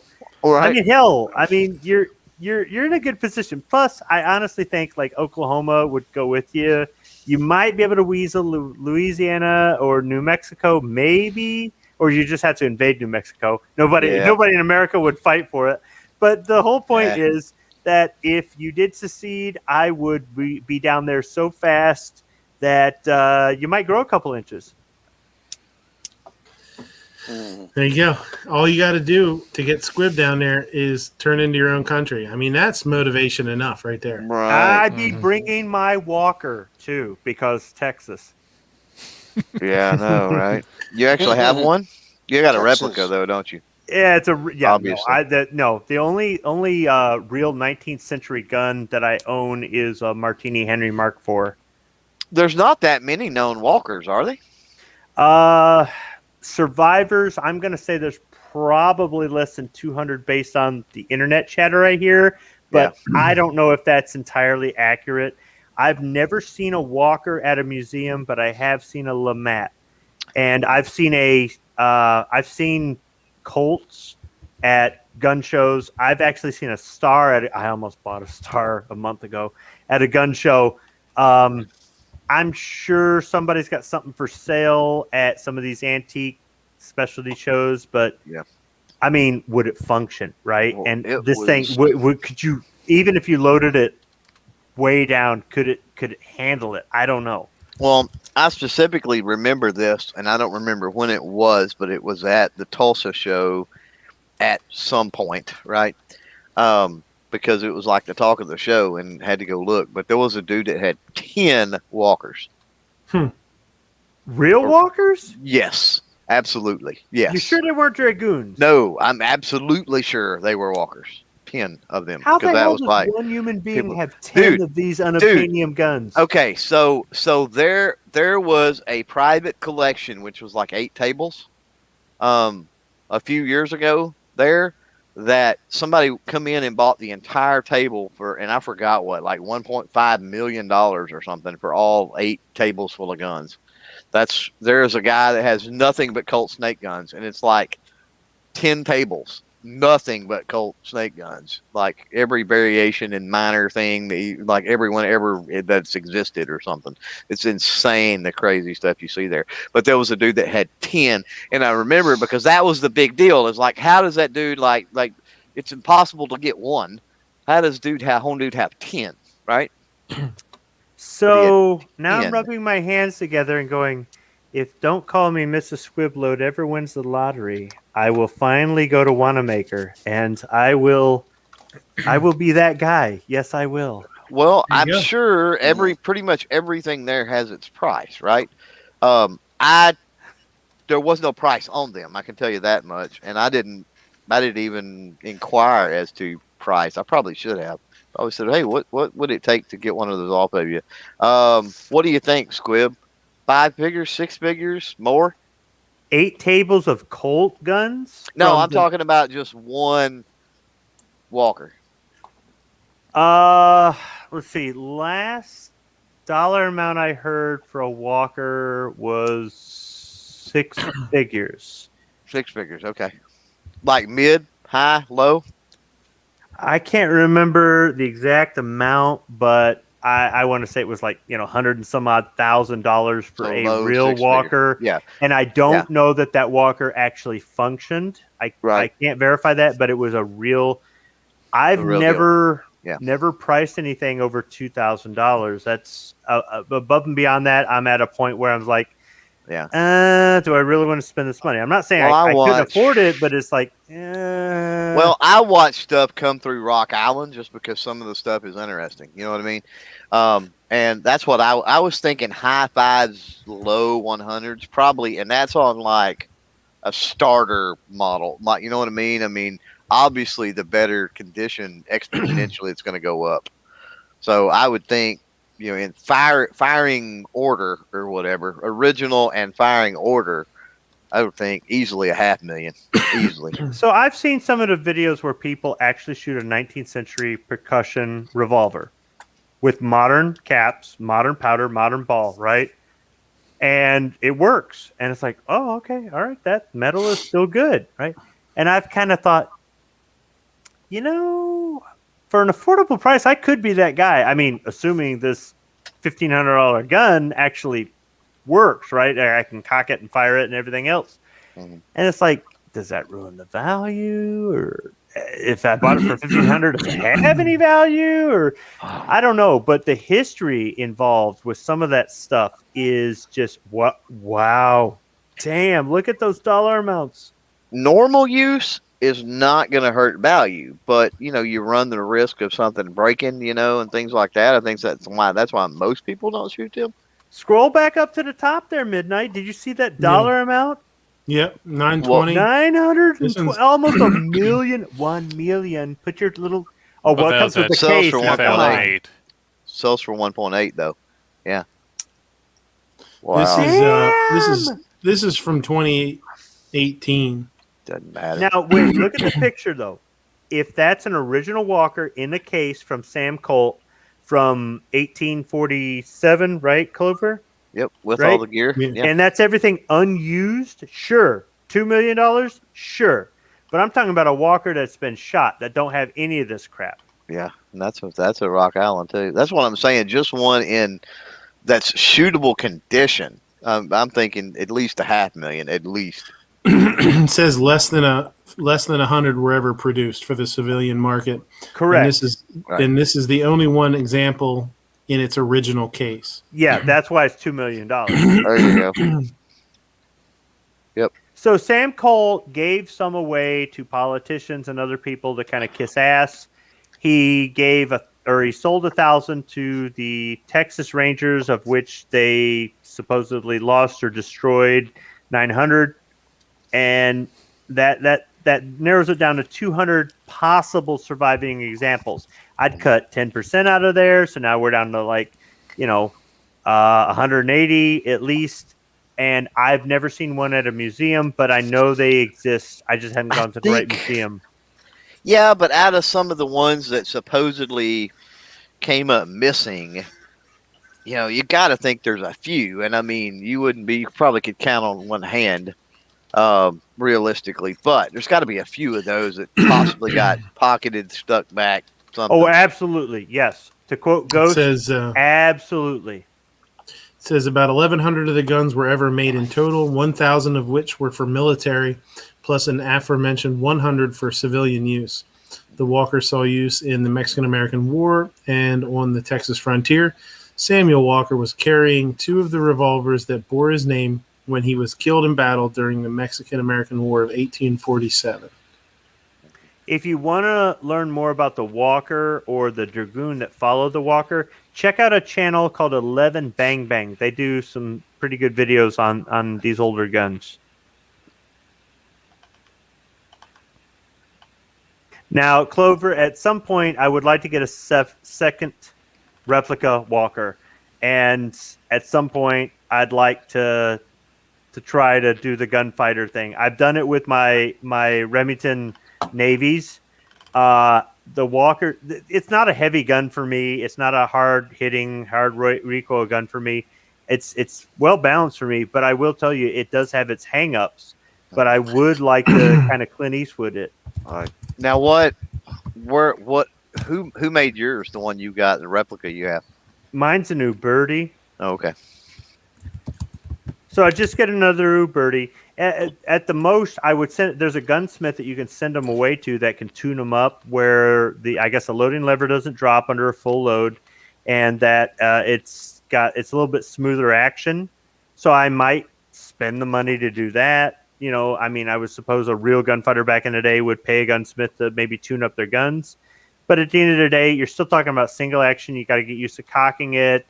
It makes a lot of smoke that blocks your vision. The sights are shit. And some people are afraid to shoot black powder. They're afraid of a chain fire and other things. The thing I like the least about the Walker, honestly, it's the size of the grip. It's for somebody with little hands. Yeah. You know how Sarge has got them little hands that he shows in his video? That's about what'll grip a Walker.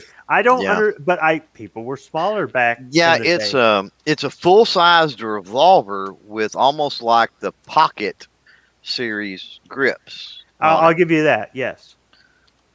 Now, does anybody else in the panel have any black powder revolvers?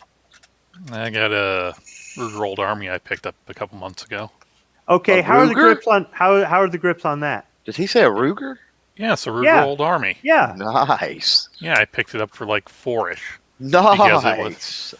It's a. I mean, it wasn't like minty because it's a black powder gun. You shoot them, they're gonna get rusty on it, but it's pretty much just like a larger Blackhawk. It's got the shooters. It's the same.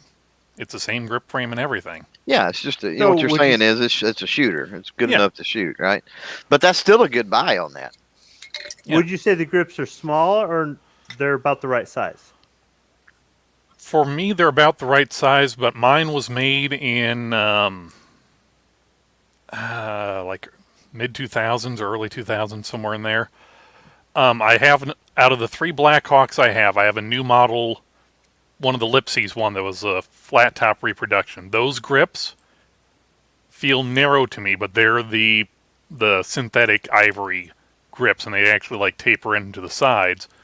Whereas like my 41 Magnum, which it's an old model, an old 3-screw model. Those grips feel nice, but they're the nice full rosewood grips on them. So yeah, for me it feels pretty much just like my old model Blackhawk, except it's a 7.5-inch barrel rather than the 4-inch. So if you don't have a percussion revolver, I'd recommend getting one. It's a whole different thing. It's like shooting a whole different gun. I mean, some of the principles are the same, the firearm safety, etc., but loading and firing and cleaning, it's different. It gives you an appreciation of our history. It's a modern day example of our history. It might fit into certain hunting or shooting laws in your state, but they're just kind of fun. I mean, they're not for everybody. Some people are just like, this isn't a auto, blah, blah, blah. I'd fall asleep between shots. But even though it's a kind of a pain, it's some work, there's something about it. I don't know. I mean, you know what I mean, right, Clover?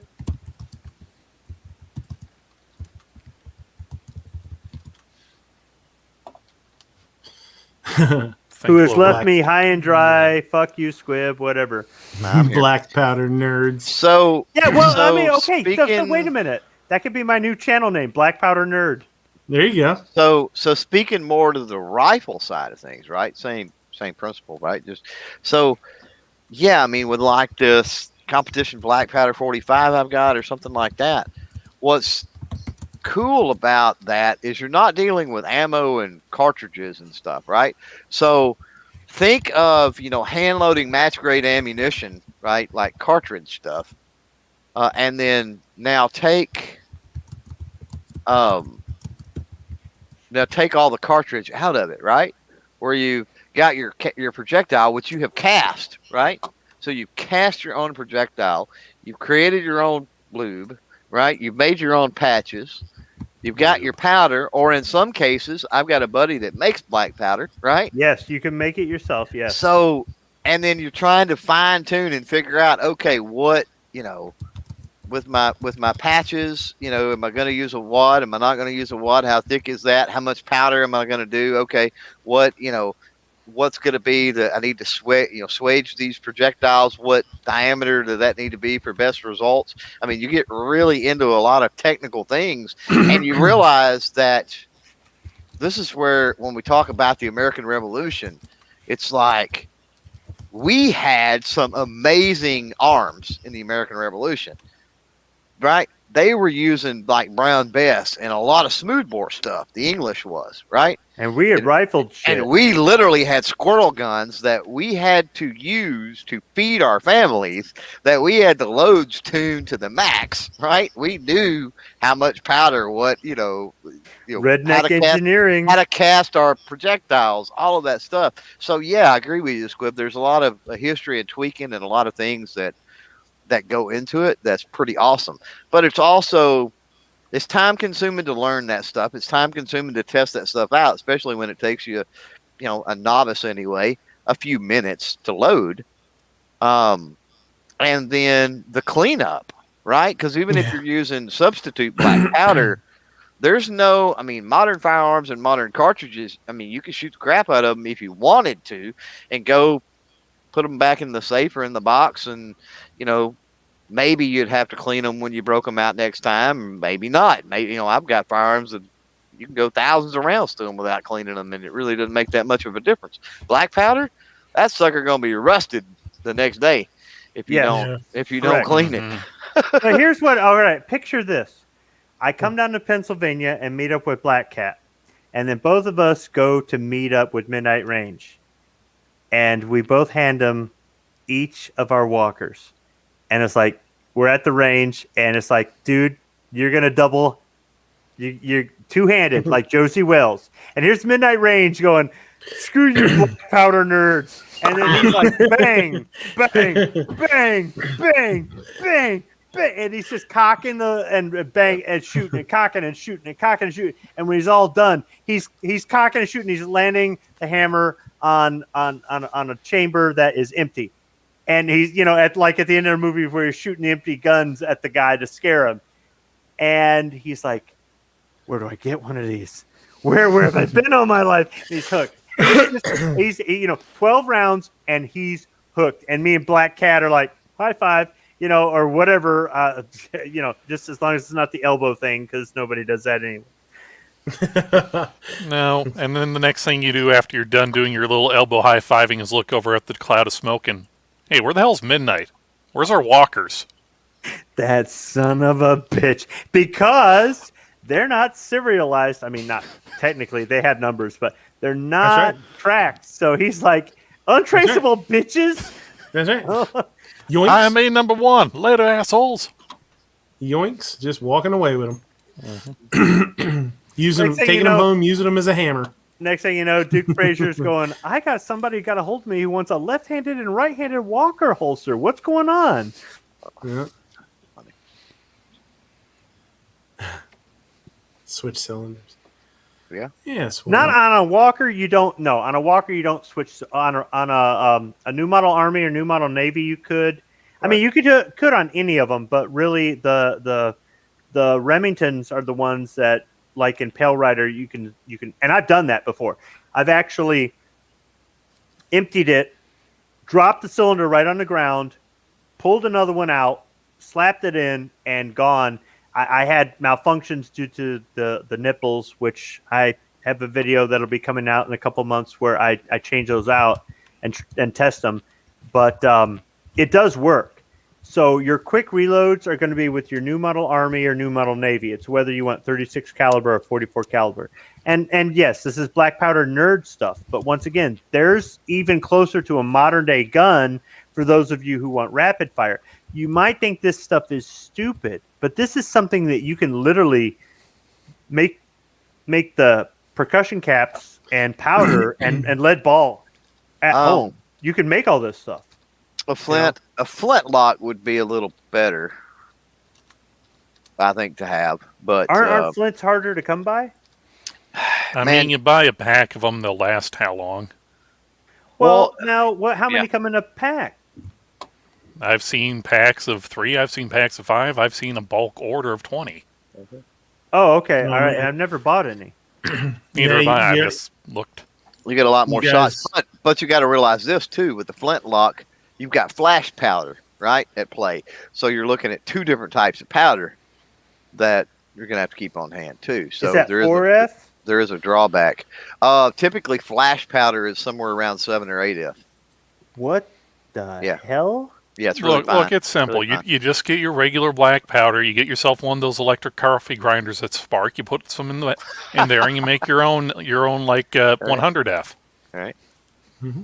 Okay, Ozzy dual holster rig. I can tell you that you can get 2 Walker holsters from Duke Frazier for about $180, $190. The belt, that's on you. If you've got a belt that'll fit a loop up to 2.5, 2.25 inches, then his holsters will work.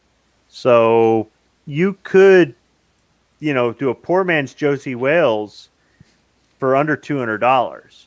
If you wanted to get more authentic, the buckle for the Josie Wales holster is $58 plus shipping.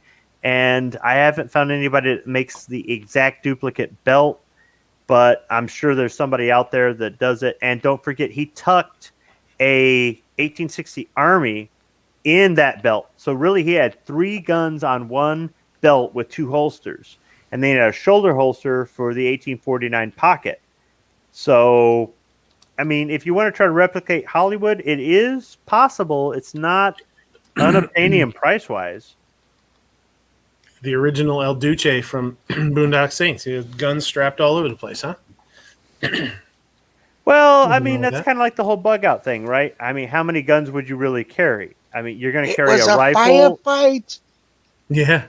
You're going to carry a rifle and a sidearm. Are you really going to carry a long-range rifle in your pack or a shotgun? Or, I mean, are you going to carry 16 guns like in Call of Duty, or are you just going to carry 2? It's a bunch of New York reloads, man. That's what you need. Now, with the New York reload, do you ditch the gun or do you keep the gun? Well, I think it's intended to be ditched.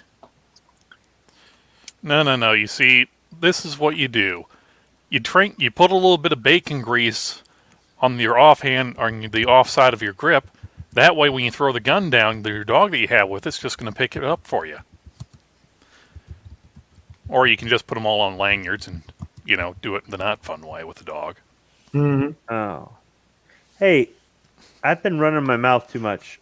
Who the hell's our mystery guest? It's probably Moo out in the middle of the woods. Well, I don't know. Who do you think it is? Gizwa. It sounds like Gary. Sounds like What's Gary. going on? Can't be Gary. Where's your George avatar? Adam. It's past his bedtime. No, he's in the same. Okay, that's better. He's in the same time zone as you. It didn't take you long to figure it out, did it? Gary, you almost sound like you have something sinister in plan. I've been sitting listening to this futtery for the last 15 minutes. What the futtery? Man, really? Futtery. Was it a buttery futtery? It was a buttery futtery. Yes, it was. It's like a fluffer nutter. It's a futter nutter. These guys are over here futter nuttering all over the place. It's a I mean, foul look, fight. This is what you get when you put in the green room free heated towels, all right? I told you it was a bad idea. Hey. Gary's over there going, I've been waiting for you. Yeah. I've been waiting. Well, I'll tell you what. It's a good time. Because I'm gonna try and not go too long tonight. We're gonna do the Instamagrams here. Let's have some fun there. Yeah. Instamagrams. Yes. There's always some fun stuff in here to talk about. And then we'll see what happens. Instant grams. Is that like golden grams? This is like golden grams, yeah. Teddy grams. Instamagrams. Instagrams. And we are anticipating anticipating greatly Squib's video on his nipples. So look for that next Brass week. nipples. Is that Hard gonna be nipples. Brass. Fold out. If you need somebody to sing your theme song, we can get Gary to sing Brass Nipples for you. Well, maybe. All right. For the So 50th cold birthday. in the winter. This is as confusing as ever here. Don't push, pull, don't pull, push, don't only. You just Don't go around in pull, circles. Push only, don't push. It's like saying, go up to a building for a job interview. This is not an entrance. You go over to the next door. Please use other door. Yeah. Some girls don't like to walk in the rain because it puts their face back to factory settings. True. And some can't, and some are still paying off the fine they got from the EPA from the last time. Here, oh man, budget left. Here's one for budget. Here's some of that Ohio style peanut butter I've been hearing about. What the fuck is that? That is so weird. Good God. I think the white people don't like spicy food thing mostly applies to middle upper class whites because every redneck I know buys hot sauces with names like asshole, prolapser, and shit liquefier every time they go to Ace Hardware. True. The Ace Hardware thing is the good part. I like that. Every time they go to Ace Hardware, and that's true 100% of the time. There's some crazy. I remember years ago I was in the middle of we were at a food show, and we were doing a demo. I was in culinary school yet, and we were doing a demo, and we were supposed to have hot sauce and didn't have it, and so it was a food show. So there was like foods. There was like companies that had food out there, and we went to the one hot sauce place. And we got it was like Dave's Heine Hurt and habanero sauce or something like that. I'll never forget that shit. Heine Hurt and habanero. Here's 5 times fast. for the chefs. They always have some good stuff here. Food I make at work. Food I make at home.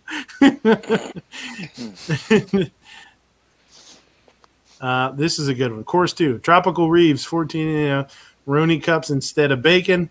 Pepperoni cups instead of bacon. Allergy request, no specification. Just be wary, please. Thanks a lot. Just watch out for your allergy that we don't know anything about. Some messes. Oh, that's a lot of onions. That's a bummer. Poor red onions. Poor red onions. Yeah. Yeah. I'll tell you what. Whenever you turn a pot on and you watch it, it don't do nothing. You turn your back for 5 seconds, and that thing's all over the damn place. That sucks. That's like creme anglaise or something.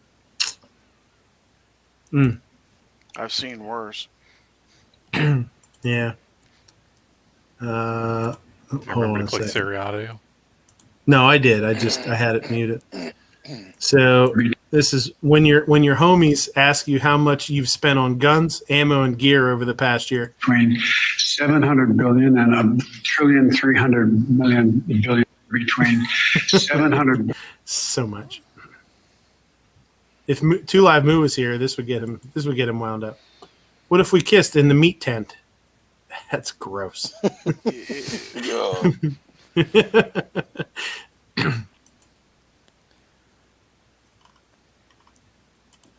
This Diamond drop.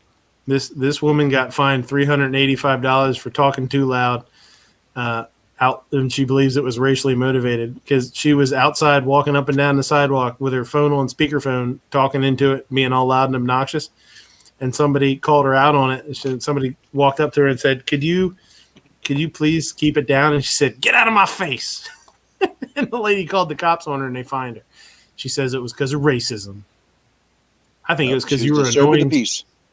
I think it was because you were an annoying son of a bitch talking on your speakerphone, walking up and down the sidewalk. Yep. So here's the thing: I see people that do that all the time. That drives in public. me crazy.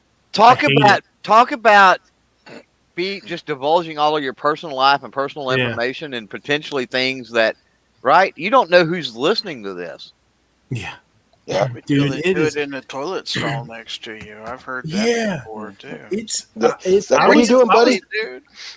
I was sitting in the waiting room at a doctor's office once, and a woman was talking on her cell phone like that, on speakerphone, and it was just like, it was so loud and obnoxious, and she literally, even the woman he was talking to was like, "Oh, where are you at?" And she says, "Oh, I'm at the doctor's office." She says, "Oh, you want me to let you go?" She's like, "Oh, no, we can talk."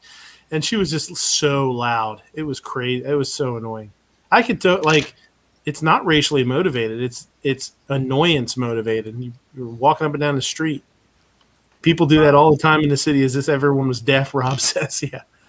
I've had to wait for that conversation to be over before I could film my closer video by Whoosh. There you go. There you go. Pizza delivery guy.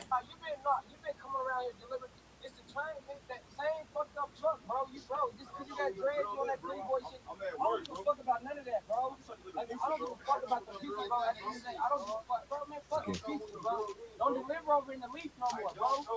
I don't give a fuck about none of that, bro. Hey, bro, this is, you don't give a fuck about none of that, bro. Hold these motherfuckers, bro. Hold this, don't give a fuck that shit. Steal his pizza, and he pulled out a sidearm. Steal my pizza, I'll shoot you in the face. It ain't that. It's about going back to your boss and going, those bags that are supposed to keep the pizzas at a certain temperature. Yeah, I lost one. I was robbed of that bag. This is what happens when Two Live Moo goes out on his boat.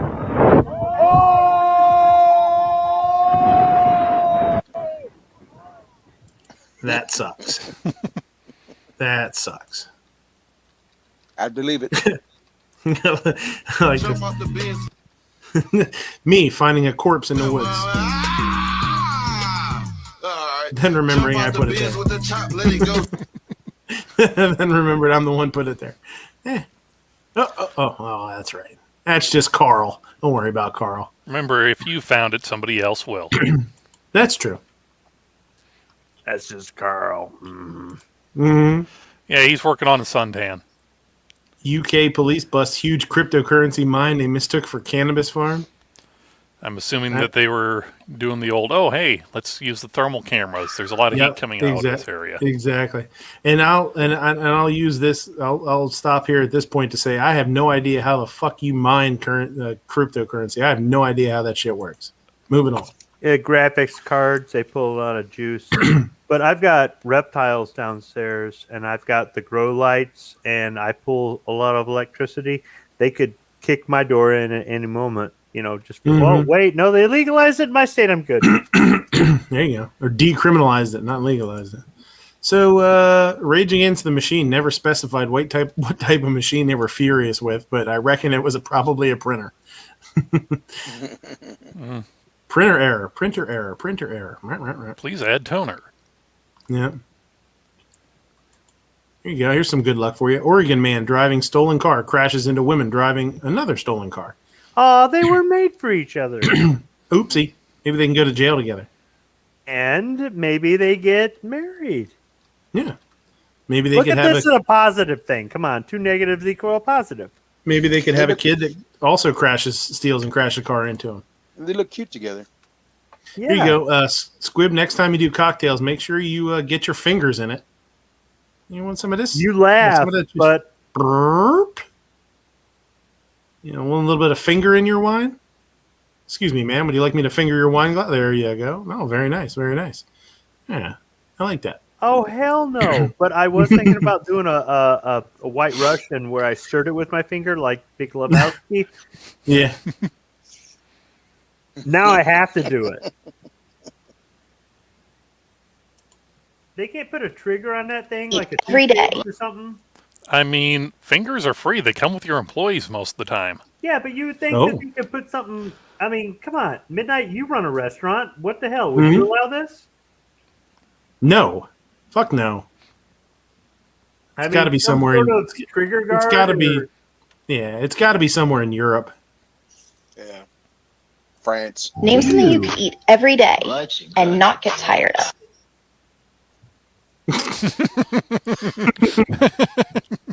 I don't know, pizza. Name something you could eat every day and not get tired of. Pizza. So this is officially Voda level bullshit right here. If What you guys have the never seen this hell? clip, oh, just watch. No, because this isn't that kind of situation. What I'm going to need to do is move forward and use their body mechanics against them. So it's going to look something like this. It's gonna look something like that, except there's gonna be chunks of her all over the fucking room. Okay, A, Yeah, this would never happen, and B, she just killed Slow herself. motion. Right. Show you what that I looks mean, like. wasn't it last weekend when we saw something that was What I'm doing here. somebody I'm doing engaging, all this but bullshit and then the next Yeah. one's reality? Floats. Okay, what I'm going to do is bang. Points the gun right into his own shoulder. When he fires, that goes off. Of course, it's going to be a little bit of a concussion for me. But I'm moving forward. A little That bit guy's of gonna- concussion. No. That guy's gonna shoot himself in the shoulder. Okay. I mean, I like Okay. gun fu as much as the other people, but probably not. Yeah, you called it when you remember. said it was Voda level. Oh, yeah. Who is that? So- Fauci? Beats the shit out of me, and I don't know what the hell this guy's cooking here or what this guy's serving here, but I thought it was. I was like, oh, lemonade. Cool. Lime. Okay, this guy's got a lemonade stand. Nope, there's pickles in there. The fuck? What the I mean, lemon fuck? pickles, sauerkraut? I don't know. It's not kraut. Ow, it's like some onions kinda- almost. I don't beats the shit out of me. I mean, I think Google translates a thing. And then he's gonna hit it with some Tabasco? hot sauce. Hit it with some hot sauce, and bam, there you go. There's your lemon pickled onion juice. Yeah, the hell's going on There's there? cabbage in there, and I I don't know. I saved this because it was Dana White had a written shirt on or a writing shirt on, writing optics. I thought that was pretty cool. It's neat seeing somebody with like a gun shirt on. Hey, they streamlined the USA. This is making it a lot easier for you. Jorge, you're now down in Floxus, so you know. Floxus. Squib, you're up there in Montana, and or no, you'd be in Wisconsin, I guess.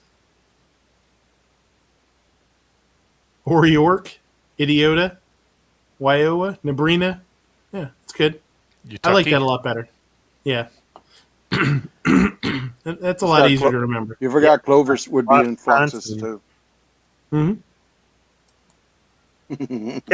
can I trade? Can I move down to Flomas? Yeah. do. Do. Yep. And he's like, huh, what's going on? Look this way. You gotta look this way. Nobody's watching. Anybody watching? Nope. Well, this pizza's mine now. Thanks, assholes.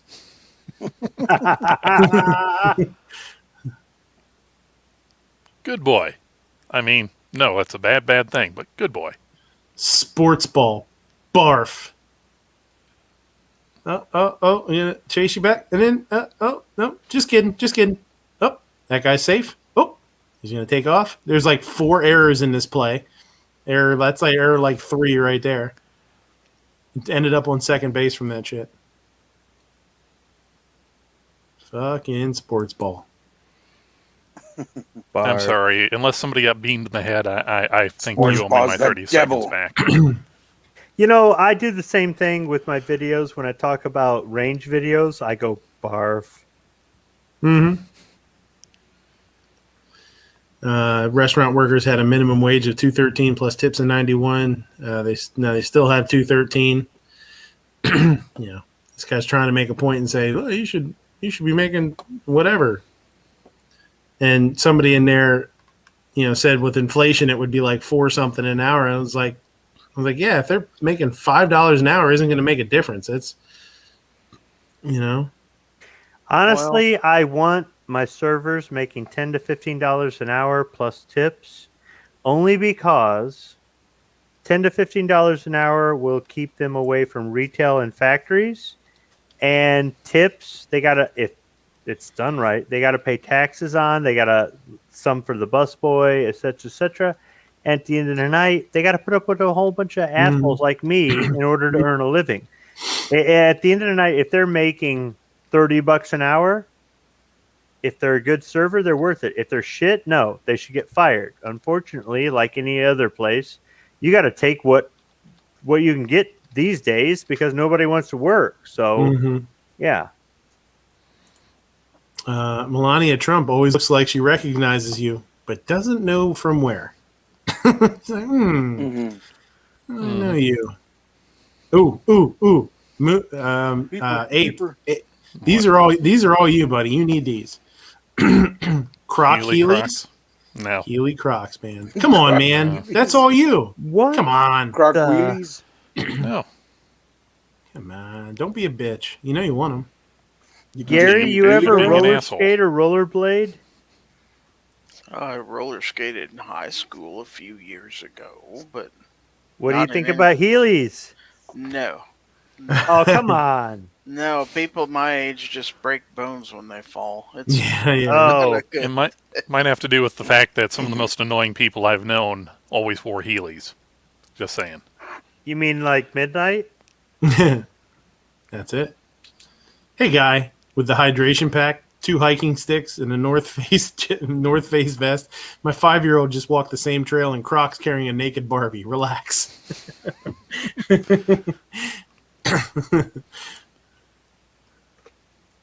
think I found a new fun T-shirt here for you guys. Body by Barbecue. I like it. Is that budget? Looks like Guns and Barbecue. Guns and Barbecue needs that one for sure. Don't go to Sonic. My girl just almost choked on a piece of wood from y'all's shitty corn dogs. Fuck y'all. She's pregnant. Sonic. Corn dog's coming a wooden stick. Tell her to slow the fuck down when she's eating. Look, a little extra fiber and Habit. methanol isn't going to hurt that baby none. It's her habit. Yeah. She was hungry.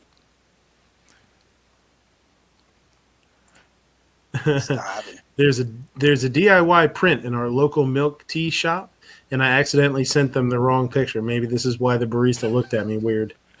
He's like, "Nice cock, bro." Milk tea? Do you care to explain that? I think it's like have you ever heard of a Thai tea? They use a strong tea, and then instead of putting milk in it, they'll actually put like sweetened condensed milk in it. It's probably something like that where it's just a tea with milk in it. Sonic. Chai is a tea with milk in it too.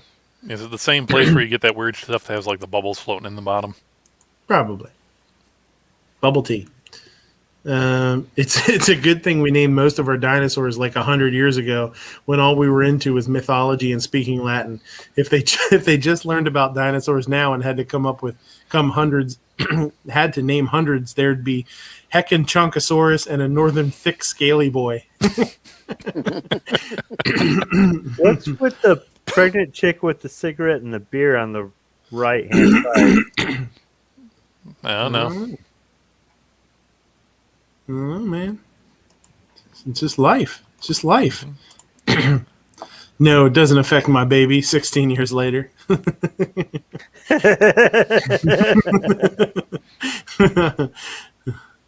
I think it affected your baby lady. Now, is that a really shitty body or a good toe strap? This was when Gunpowder Beauty was at Sam's Club last. Oh man, you just ended up in the doghouse. Ouch. What in the 82 Nova oxycodone, Alabama petty felon probation violation, pitbull chained to the bathtub, Dixie Mafia, shag carpet, cotton candy perfume, sour wash rag, Daisy doo-doo thong gone wrong. Shit is going on here. She picked up her daughter's shorts for one. Yeah, she should pick them up a little Somebody bit still more. thinks that they can still wear a 32 waist. Here's this is cool. I know a lot of people have talked about this one too. An armed teacher stopped at attempted kidnapping in Ogden. I think that was Utah, right? Yeah, I heard about that. Mm-hmm. Yeah. Really? What? Here you go. Is that a pickup truck bed? Yeah. Oh, it's a hook.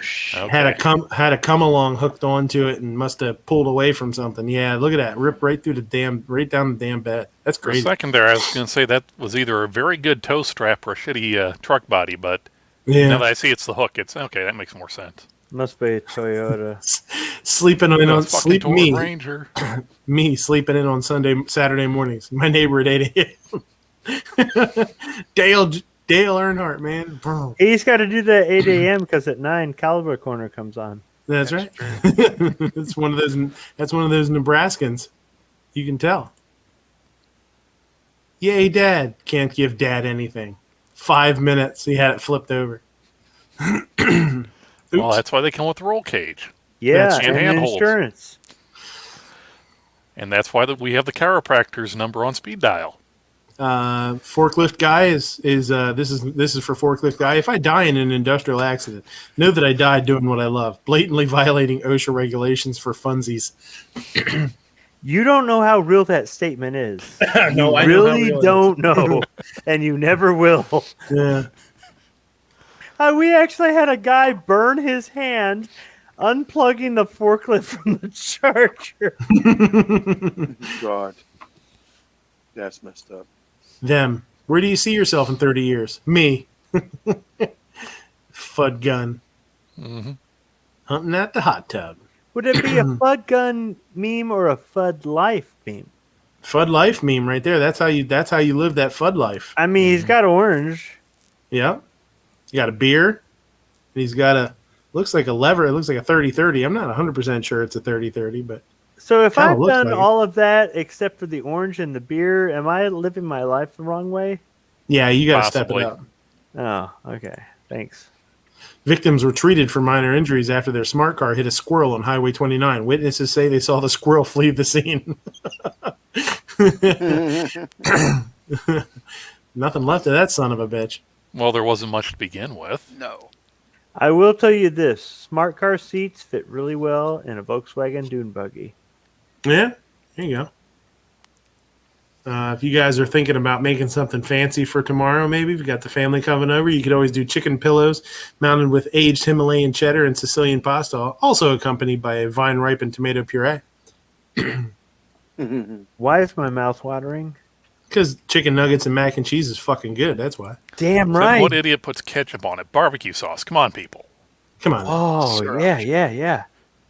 Buffalo sauce. Boys, in case you were wondering, this is what 8 inches really looks like. We talking about the ponytail or that forehead? Should have said 5 head. That would have made it even a little bit better. Oof. Listen, kid, I don't have much time. It's called diarrhea coin, and it's going to replace the dollar by 2025. Thank you, Harambe. Yeah.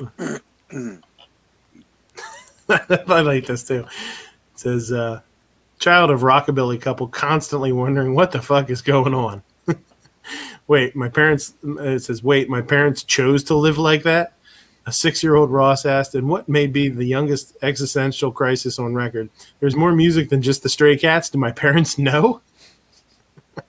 You'll be getting a call from Liberty Doll later. Shit, she's not watching this.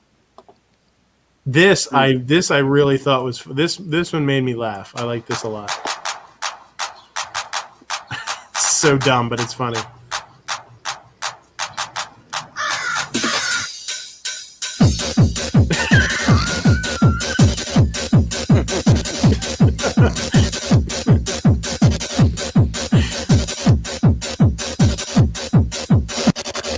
And that's the shit that makes me laugh. It explains a lot. Not everything, but a lot. Yeah. Military wives when he goes on deployment. All right, I'm going to go cheat. It says at the bottom, it says, this isn't funny at all. My girlfriend's husband is fighting for your freedom, so show some fucking respect. That's horrible. Yeah, I was actually talking to somebody about this tonight, about how, back in the 60s and 70s, it was one way, and then after the 80s, it kind of went the other way. But that's a chance you take when you enlist. Mm-hmm. Whatever you do, don't spell tuna sub backwards. Bust a nut. Bust a nut. This is actual historical footage of the last T-Rex serving his country in World War I. I like this. This guy says, but isn't that a Jeep? And the T-Rex is holding a Browning M2, which wasn't used until 1933. So I think this is footage. This footage is actually World War II. A time traveling dinosaur. That's right. But if we had had T-Rex in World War II, would we have won a year early? Oop, oop, oop, oop, and I'm done. Oh, this seems precarious. Yeah. Don't let go. Don't let go. Yeah. Easy, Hold on there, easy, big juicy. man. We got you. Hold on there, big man. You'll be all right. Yeah, just pop We'll it get in you. reverse. He'll be fine. We'll get you moving in the right direction here. Hold on. Hold up.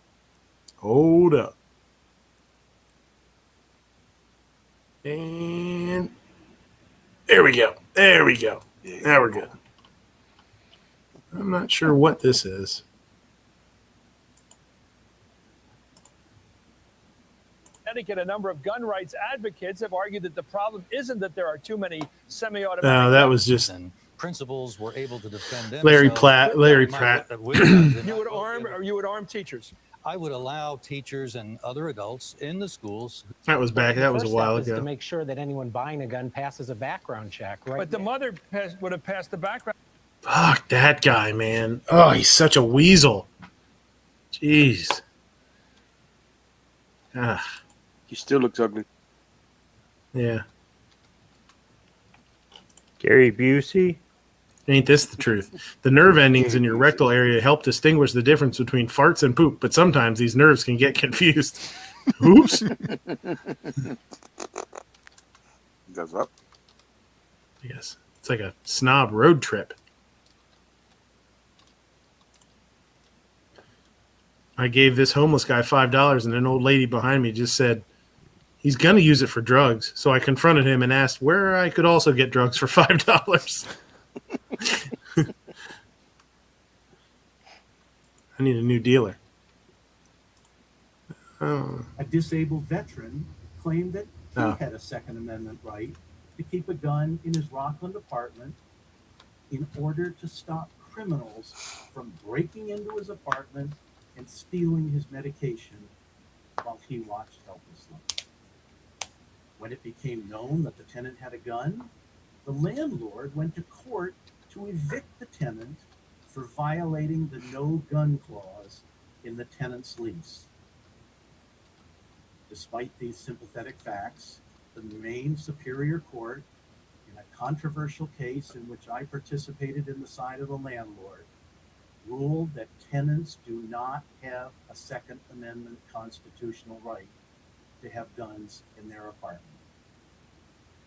So if a landlord wants to have a gun-free apartment building, tenants with guns will have to leave them with a friend or find someplace else. A disabled veteran. That's fucking fucked up. I knew my home was safe to rent when I went upstairs and went in one of the bedrooms, and she had a loaded 12 gauge behind one of the doors.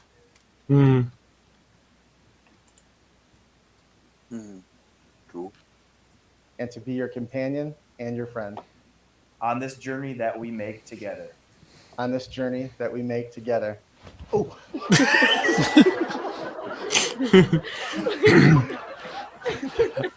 They're starting that spousal abuse a little early. He only hits me when we're in public. Yeah, right. Go. You dumb fuck. There it goes. Go. This shit never ends well. Anytime you see something like this happen, it's never going to go well. You dumb fuck. There it goes. Go. Yeah, that was a tough one. Them. Are you free Memorial Day weekend? Goddamn right. I'm free every weekend. Merca. And yet you complain about people calling you a whore. True. G-Webs will go nuts seeing that guy. CEO of Ford. Gas engines are on the way out. EVs are the future. Let's take our best-selling truck and electrify it. If lawnmowers can do it, so can we.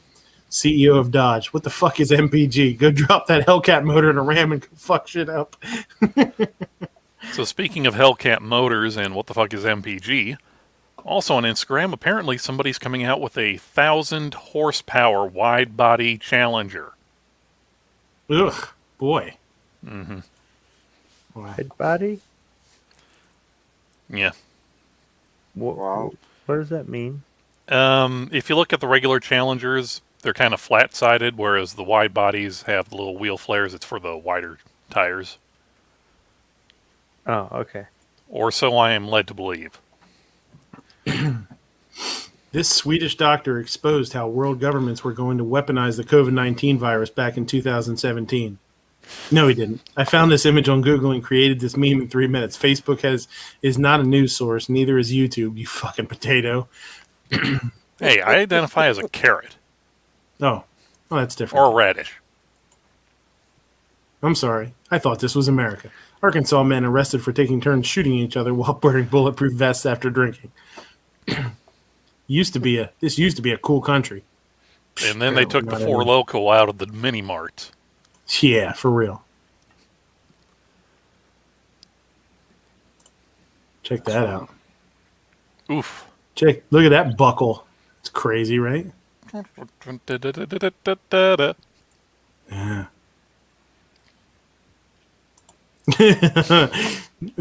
This actually happened to Squib at work the other day. Boss, you know why I called you in here? Because I accidentally sent you a dick pic. Stops pouring 2 glasses of wine. Accidentally? What happens at the factory stays at the factory. That's right. The old fudge factory. I'm not sure what this one is. You're taking a picture of me. It's not illegal to take pictures. It's not at all, but I And need there's to also prove not that an you have a accident. it actually when you request a ride, I didn't it's request a ride. The it doesn't dealership matter, did. ma'am. Regardless, you have So to have I'm a wondering, mask. So how come the driver yesterday didn't force me to That's wear one? not my problem. But to ask I me I don't know what that is.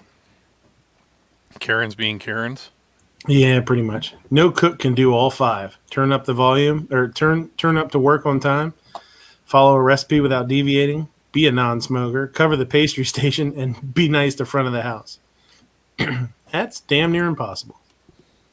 That's a bummer. Oh, that ice cream that wasn't going to get made.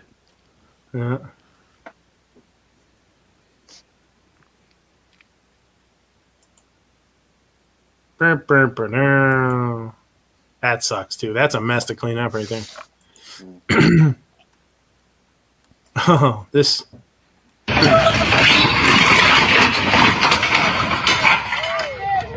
Move with that new boat of his. It just ripped it out of there. I'm telling you, man, they ain't making those axles like they used to. So if you take Mozart and Cinderella, put them together, you get mozzarella. Cinder art? So, yes, that too.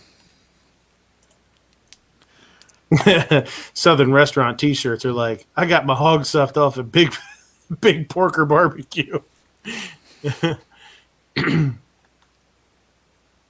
Like dirty dicks. Nobody beat Bob's sore meat.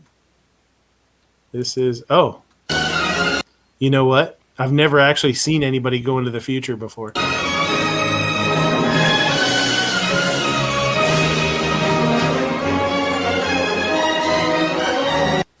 And copyright strike.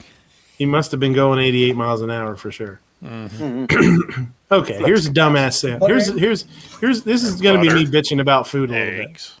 We're doing good so far. He's calling this a fluffy egg sandwich. I'm going to call it totally unedible. I mean, not that you couldn't eat it, but not as a sandwich. I mean, you melt the butter first, right? Well, I do, but I don't know what the hell this guy's doing. So you're going to a little bit of caramelized onion, and then a bacon, and then a sausage, and then this big pile of eggs, and then he's going to put some weird melted cheese on there. I don't know why he does that, but well, you get that burnt and then caramelized and then avocado, and then you can't eat that. That's not a sandwich. You just got to knock that over and eat it with a fucking knife and fork. It's stupid. Get out of here with that dumb shit. This is 100% true, especially when we were younger, when you're in high school. Just because it's a bad idea doesn't mean it won't be a good time. True.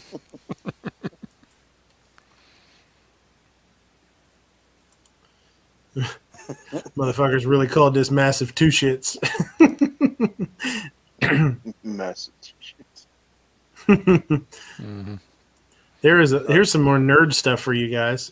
I remember the test is not that confusing. What the test the Star Battle Star Galactica Gate Gandalf Spider-Man DC Comics. It's got Captain Picard. That is shameful.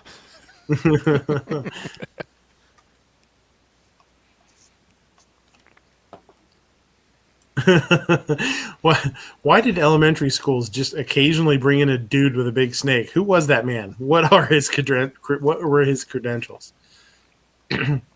E Honda says that's a sandwich. Yeah, he could eat it with his. You got to open up your jaw like a fucking snake to eat it. I mean, he is E Honda. If you can't eat it like a sandwich, then get the hell out of there.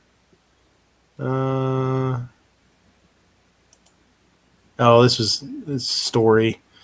A woman got shot by a AK-47 that belonged to a police officer, and it was stolen out.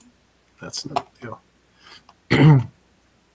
80s detective shows rocked. Nuns don't work on Sunday. Bang. Blast her right off the ladder. Magnum PI.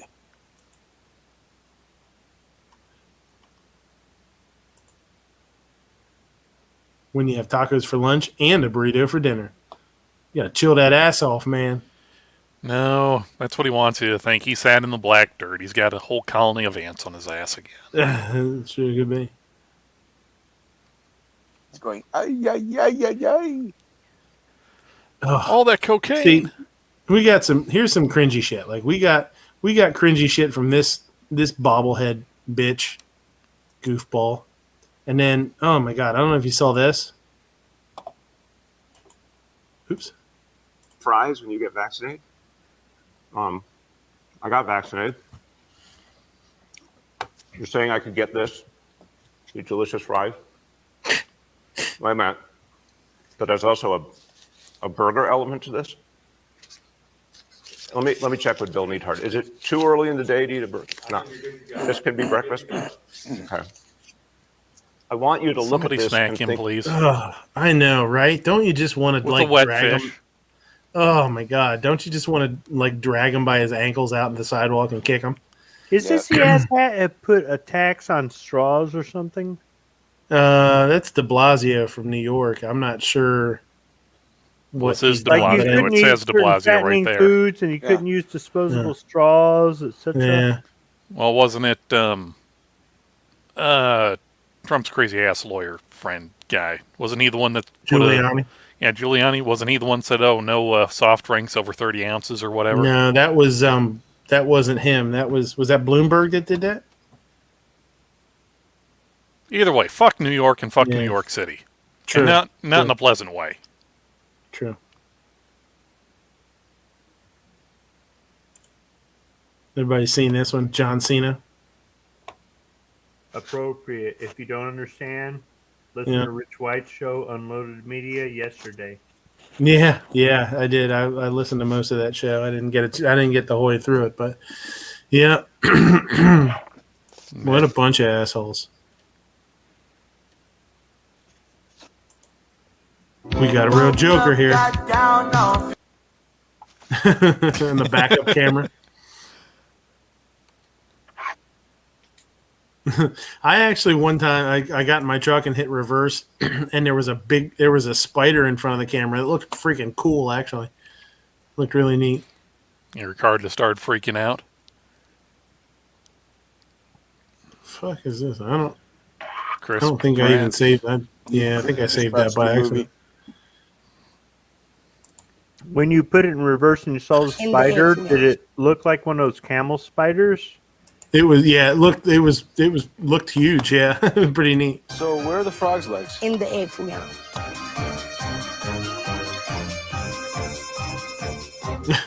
Congratulations.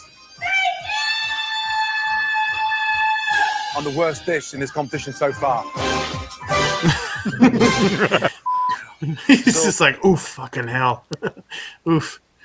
Hey, congratulations. The U.S. math team Olympiad beats China for the first time in 30 years. Okay. Nerd.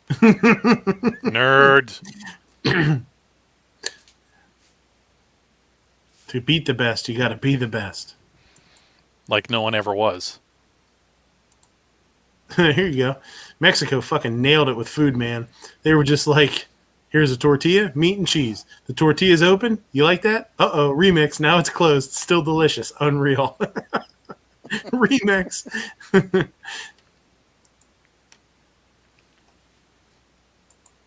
Restaurant guy, M. Gabriel's out there. When you creep in on the dead plate in the expo window, you got servers. Every time the server walks by, they're like staring it down. They're like, I want to eat that.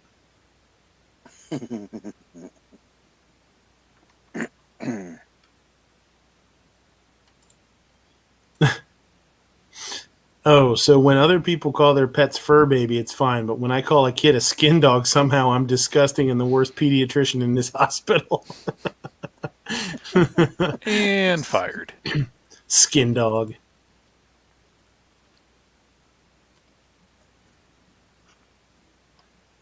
Crazy. Texas permitless carry. This just in. It's reported the shots in George Floyd Square were mostly peaceful. Mostly.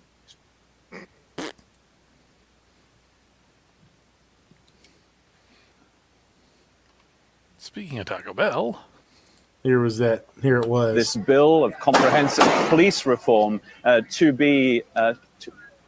just got to be careful here with some gunshots. Excuse us. It's just some gunshots. We're gonna no big deal. This is actually nothing to see here. Yeah. They're talking about this in this meme about a machine gun, but this is actually a machine that Squib built in his basement, and his wife really likes it. Mm-hmm.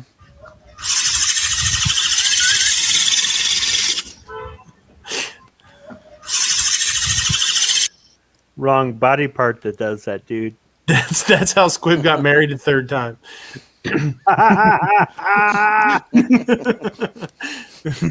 Well, she said okay, no. Maybe. Will you marry me? She said no. He came back a week later and was like, "Are you sure?" I will neither confirm or deny that. However, I will say that if I did confirm it, there might be some adjustments to that.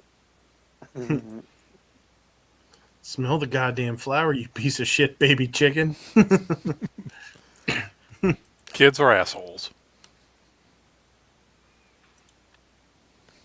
This is Dick. Dick moved out of a blue state to escape Democrat high taxes and failed policies. Dick moved to a red state, but still votes for Democrats who will raise taxes and implement failed policies. Don't be a dick. Best meme ever. Yeah. Don't be a dick. This shit's crazy. Uh-oh. There we go. So, you will notice the handgun in this woman's hand. Mm-hmm. You will notice woman robs hairdresser for Bob. Hey, So Bob. apparently she went and got her hair cut and didn't want to pay and tried to leave. They tried to stop her, and she pulled out a pistol Why do people feel like they can do shit like that? That's Right, real cool. ass shit. Like, no. Cool, fine. Just let her go. Ain't no shit on mine. Like, if you So theft of services is a thing. And if you skip out on a restaurant bill or a bar tab or something like that, or get your hair done and refuse to pay, it's considered theft of services and it's a crime. So, but this is fucking wild, man. it's not about Like, just seeing somebody that's willing to pull out a firearm because of this is just mind-boggling. Okay, so Midnight, if I were her defense lawyer, I would be saying that she felt that she was being threatened. She had used a firearm in order to forcibly exit the premises.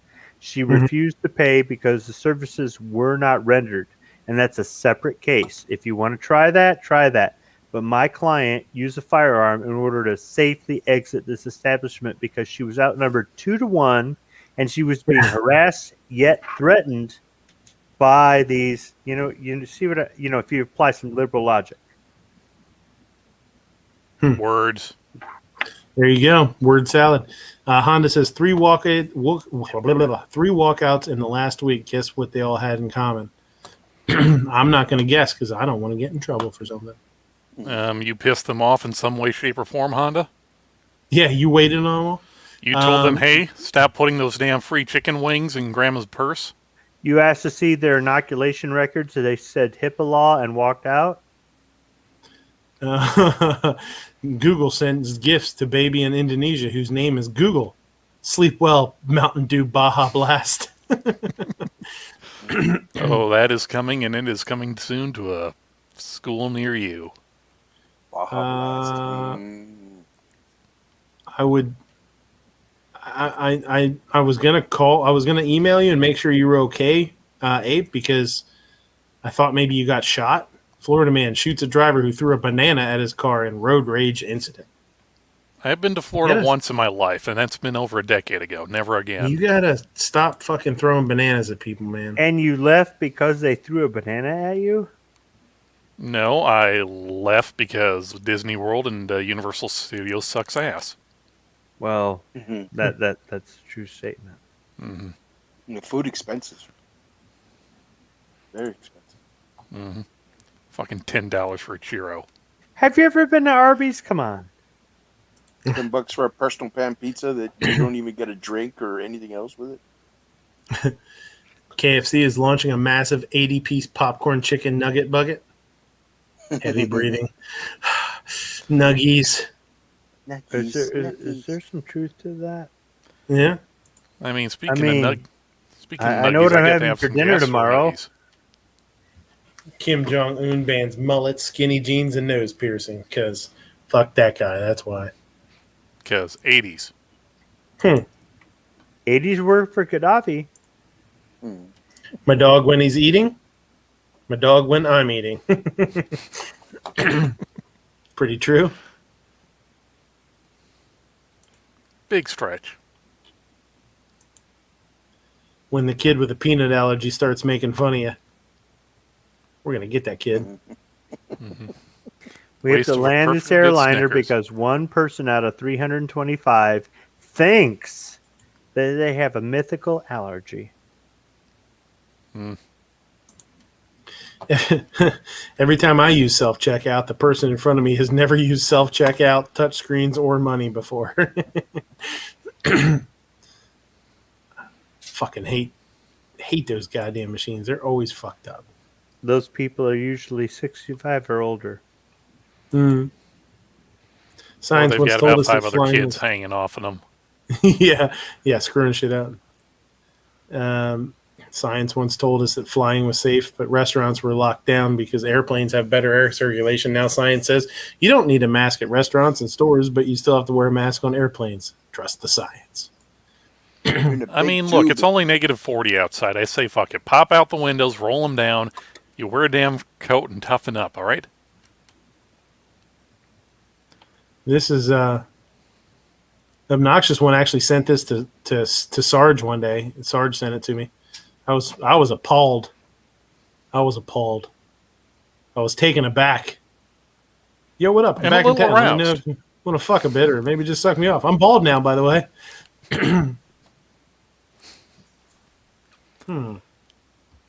I mean, look, he got a good deal on a total Brazilian, so he wanted to show it off.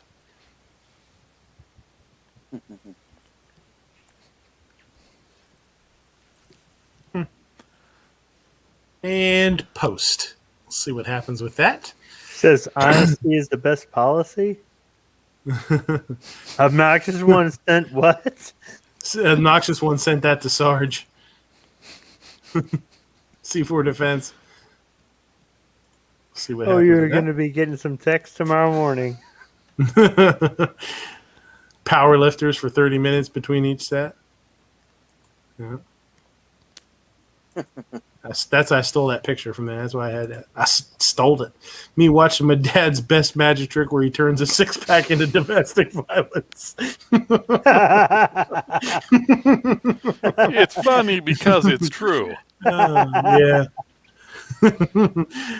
Poof, presto changeo, punch. Domestic violence, a restraining order, and a new daddy. It's called a wife beater for a reason. Is that? Come here, cat. Dog taking the cat to take a picture. Get over here. Cat's like, goddamn, man. What the fuck? Well, if you notice the text on back, how do you know that those dogs weren't saving him from being turned into lunch? Mm-hmm. Me sneaking into the kitchen at 2 a.m. to eat my wife's leftovers that she specifically told me not to eat. Fucking sleaze My stacks. house, my fridge, woman, I'm going to be eating whatever in Is there. that one of those Enochs or Enids or something from Land of the Sleaze Lost? stack. Oh, yeah. Sleaze stack. Okay, I knew it was something like Sleaze that. stack, yeah. Ghost cheeks, when you sit down in the toilet and can feel the warmth of the previous occupant's butt cheeks. I mean, if it's a cold day, you might not particularly care that much. That's true. That's true. Sleeve stack. Rumor has it that Randy Savage once tested positive for traces of blood in his cocaine system. Yeah, slap it, no Slim Jim.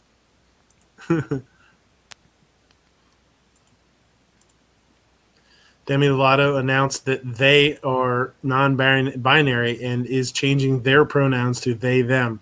Singer Demi Lovato reveals 2018 overdose caused brain damage. There you go. Makes sense now. Rich idiots being rich idiots. And in other news... Yeah, there you go. Read the part again where she burns her whore mouth on my porridge.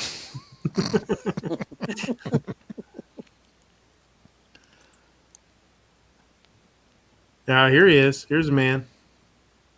Crazy old Senator Kennedy. Folks, I believe that love is the answer, but you ought to own a handgun just in case. The porno music really does it in. Oh, yeah. The 70s porno music. Mm-hmm. I don't remember what this is. Oh no, I hope a big booty girl that loves tacos and dogs doesn't follow me home. Sadie, quit eating those. I'm trying to find you a mom. Oh no, I hope a big booty girl that loves tacos and dogs doesn't follow me home. Sadie, quit eating those. I'm trying to find you a mom. Oh no, I hope a big booty...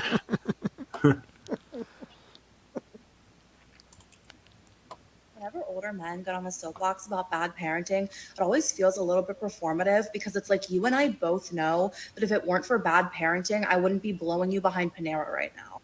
Whenever older men get on the soapbox about bad parenting, it always feels a little bit That's funny. In I was laughing nature, at that picture. in nature, poisonous creatures will develop bright colors to warn others of their toxicity. True. I read it on the internet. Me, please get your foot off the table. My kid, my foot isn't on the table. My leg is on the table. Me. Get your lower appendages off our food serving horizontal surface. Gunpowder says, what did she say? Here, we'll play it again.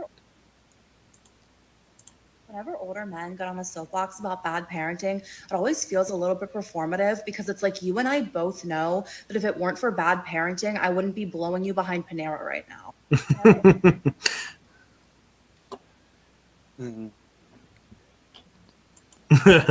As if death by electrocution wasn't enough. Opening this box will result in death by electrocution and 50 fine.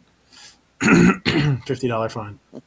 50 pounds. I guess that's 50 pounds. Oh, euros. Yeah. Pound is the fancy little L looking one. I don't know if you guys knew this, but Tears for Fears looks just like John Cryer and Lars Ulrich. That's pretty damn true. That's pretty damn true. Here's a fun fact for you. No state in the nation requires a dog to have a carry permit. That's 100% true. I heard Gunpowder Beauty used to work at Panera. Coincidence? I don't know. Probably. Me, making my pistols into SBRs because I like stocks. Government tries to make you register pistol braces as SBRs. Well, no, I'm not doing it.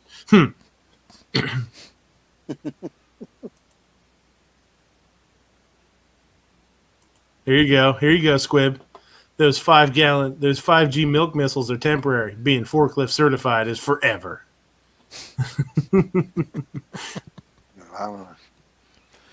It's the iPhone girl. I recognize that cleavage anyway.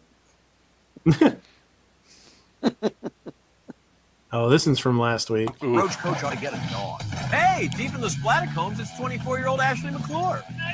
And what have you got exactly? Perfect. Perfect stop. Exactly, yeah. And smash. Oh, okay. Ashley, Try again. Try again. That's the one with the woman, right? Yeah. Oh. Yes, there. Do that again. No, not that much. Oh. Just one more.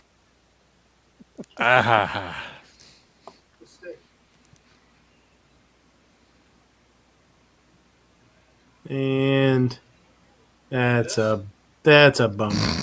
Yeah, it comes That's back. a bummer. Wearing golf ball. Right in front of him.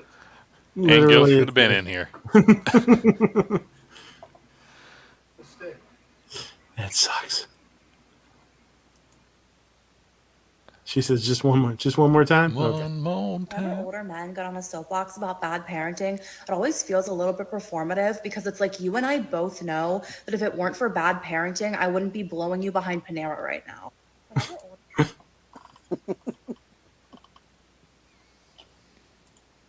Squib, you need to buy this t-shirt. Breaking news. I don't care. Say, I already have that t-shirt. I'm still back on the Panera Bread chick. Are you trying to find any identifying marks or what? No, I was just thinking that Don't Call Me Mrs. Squiblo would be like, fuck that shit. Let's go to Tim Hortons. Yeah. IHOP. And you can get somebody with one leg. We don't have an IHOP in my area. We're sophisticated. Oh, snap. He's got the waffle. He's got the Waffle Villa.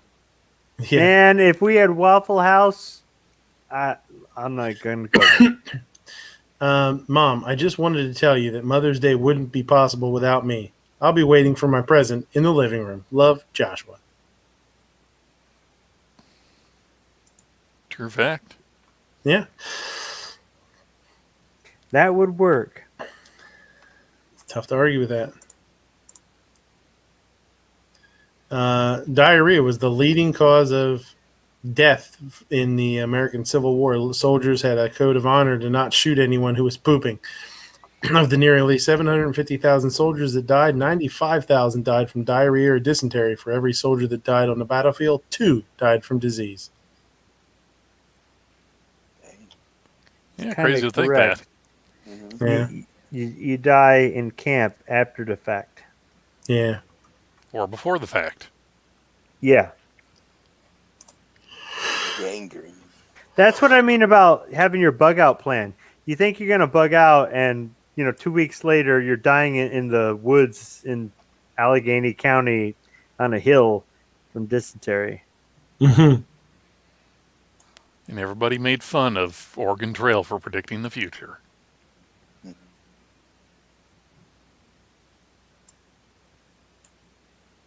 I think that's it. Unless I missed any.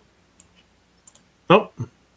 Yeah. This is This is Tardot was Tardot was over there at Panera Bread, and Gunpowder was at Walmart. Yeah, you need to go back to the Panera chick. Because that's what she's going to look like in about 5 years. I'm just saying for Tardot. Yeah. For Tardot. Just for Tardot. I'm just going for bagels, honey.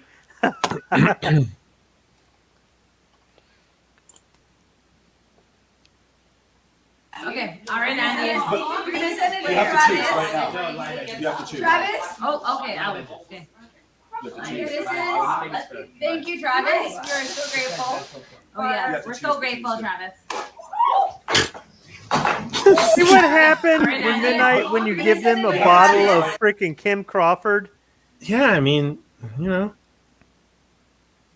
Talk about the 8-inch forehead too. Yeah, right. Yeah. How could it not hit her face though? You know what I mean? It has its own gravity.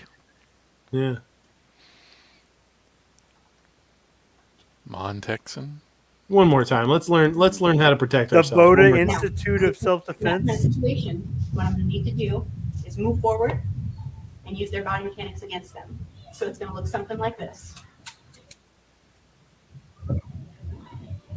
Dude, this guy in the back with the revolver looks so miserable. Guilty. And He unimpressed. looks guilty. He looks so miserable and unimpressed. That's the ultimate goal. Now, because this isn't that kind of situation, what I'm going to He's need to disappointed that the move gun forward isn't real and use loaded. their body mechanics against them. So it's going to look something like this. It's where you use the butt of the revolver, Super slow dude. motion. Show you what that looks like. To break down the mechanics, what I'm doing here is not engaging, but using his body mechanics against him. This hand floats as I move forward, points the gun back at his own shoulder. When he fires, that goes off. Of course, it's going to be a little bit of a concussion for me. I'm deaf and half my head is missing, but hey, fuck it. Now, I mean, seriously, I'd walk up and go, all right, I'm here to break this fight up, and then I'd put her nose up into her brain and go, you lose. I'm missing half a skull, and I just got a gut shot because I tried to do some Jackie Chan shit, and it doesn't work in real life. It's only a flash and with that guy holding that Glock, it's definitely unreliable. It's going to go off at any second.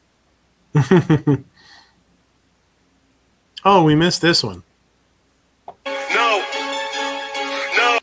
What do you think is going to happen here? Oh yeah, The roof is big gonna- girl going through. Yeah. I mean, yes, that's laminated safety glass, but your freaking ham hocks are ground pork right now. She just crumbles into the car. Talk about the lacerations.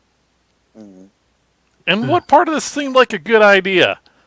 This is what who are happens you, when or you why watch- are you walking on my car? Yeah. Not to This mention the is size of a milkshake windshield. You're telling me that you can't make one step, two at the most, to get to the roof?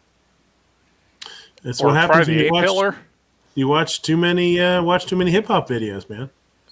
One too many Whitesnake videos, you know, where she's on the Yeah. roof of the car. Oh, wait, that was a Jag. Yeah.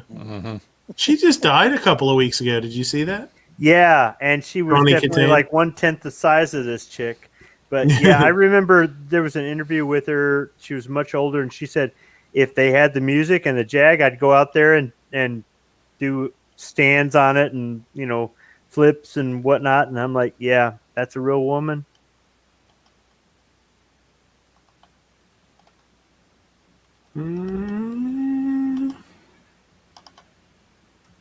Think that's it. Yep. That's it for tonight. Unless anything new came in.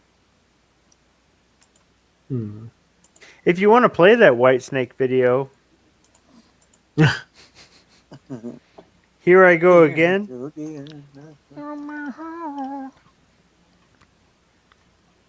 Yeah, I remember the first time they showed that video. Supposedly, there was a little extra nudity into it, until they had to like redo the video again to edit it. So why don't you think about it like this? The Tit lead face. singer tells his girlfriend, I want you to star in this video. We're going to pay you, all right? But it's a tax write-off. And we're going to use our car. It's a tax write-off. And here this hot chick is in this video. They got the Jag. They got the wind machine. They got the whole 9 yards. The whole time, they're writing all this off, and they're making themselves more popular. And she's still classy enough to a couple decades later to go, yeah, I'd do that again. I mean, you know. I just noticed this today when something came up. This was Two Live Moves, a post he made. Oh, the chili dogs. This dude freezes eyeballs and puts them in his drinks. Look at that. Look at that back there. Well, Are you sure it's not Master Shake that kind of... No, Master Shake wasn't clear. That's Two Live Move. I mean, I don't know. Never skip leg day. He's at some party store in Grand Rapids. Oh yeah, Pink's on this like grand tour across the U.S. apparently. Oh, here you go. This is the one George posted this. This is what he's talking about, that mag pouch. Yeah, that Pez mag backpack. Pez. Yeah, if I had only and had only that in holds the 6. military, what a difference it would have made. Not really. Come on, put those things horizontal.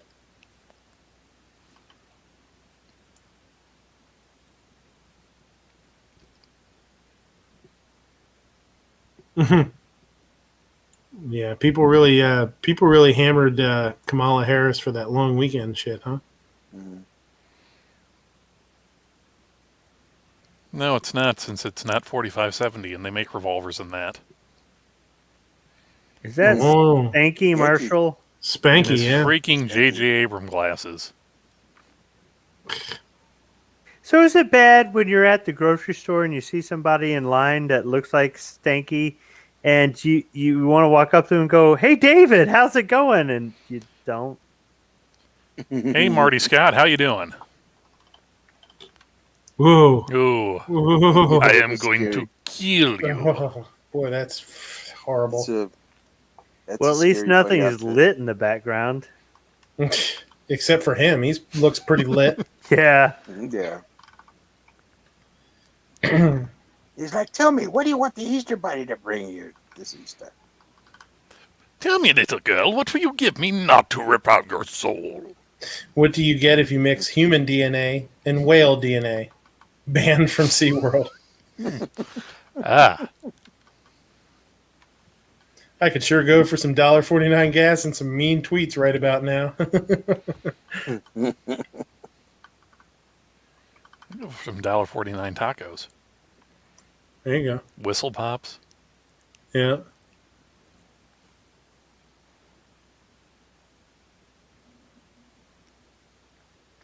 Oh, there's that one again. Mm-hmm. There's your couple. They're made for each other. Made for heaven. Match made in heaven. What happened to that guy with the fish? Nothing. That's normal?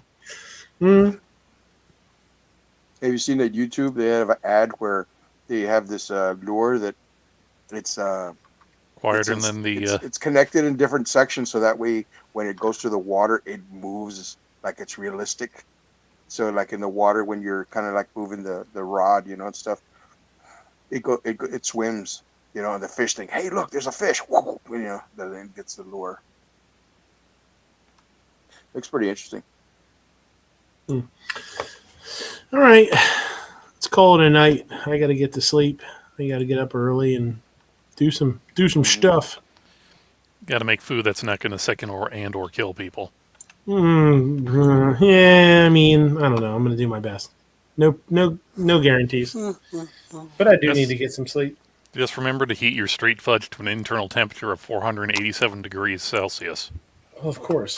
I mean, do you guys, Yin's guys got anything to plug out there? Jorge? Georgimus? Jorge Epotamus? Of course, South Thinks They Are guy. Thanks for the invite, and just check me out on South Thinks They Are guy on Instagram. And thank you for the invite, and I'm glad to be here.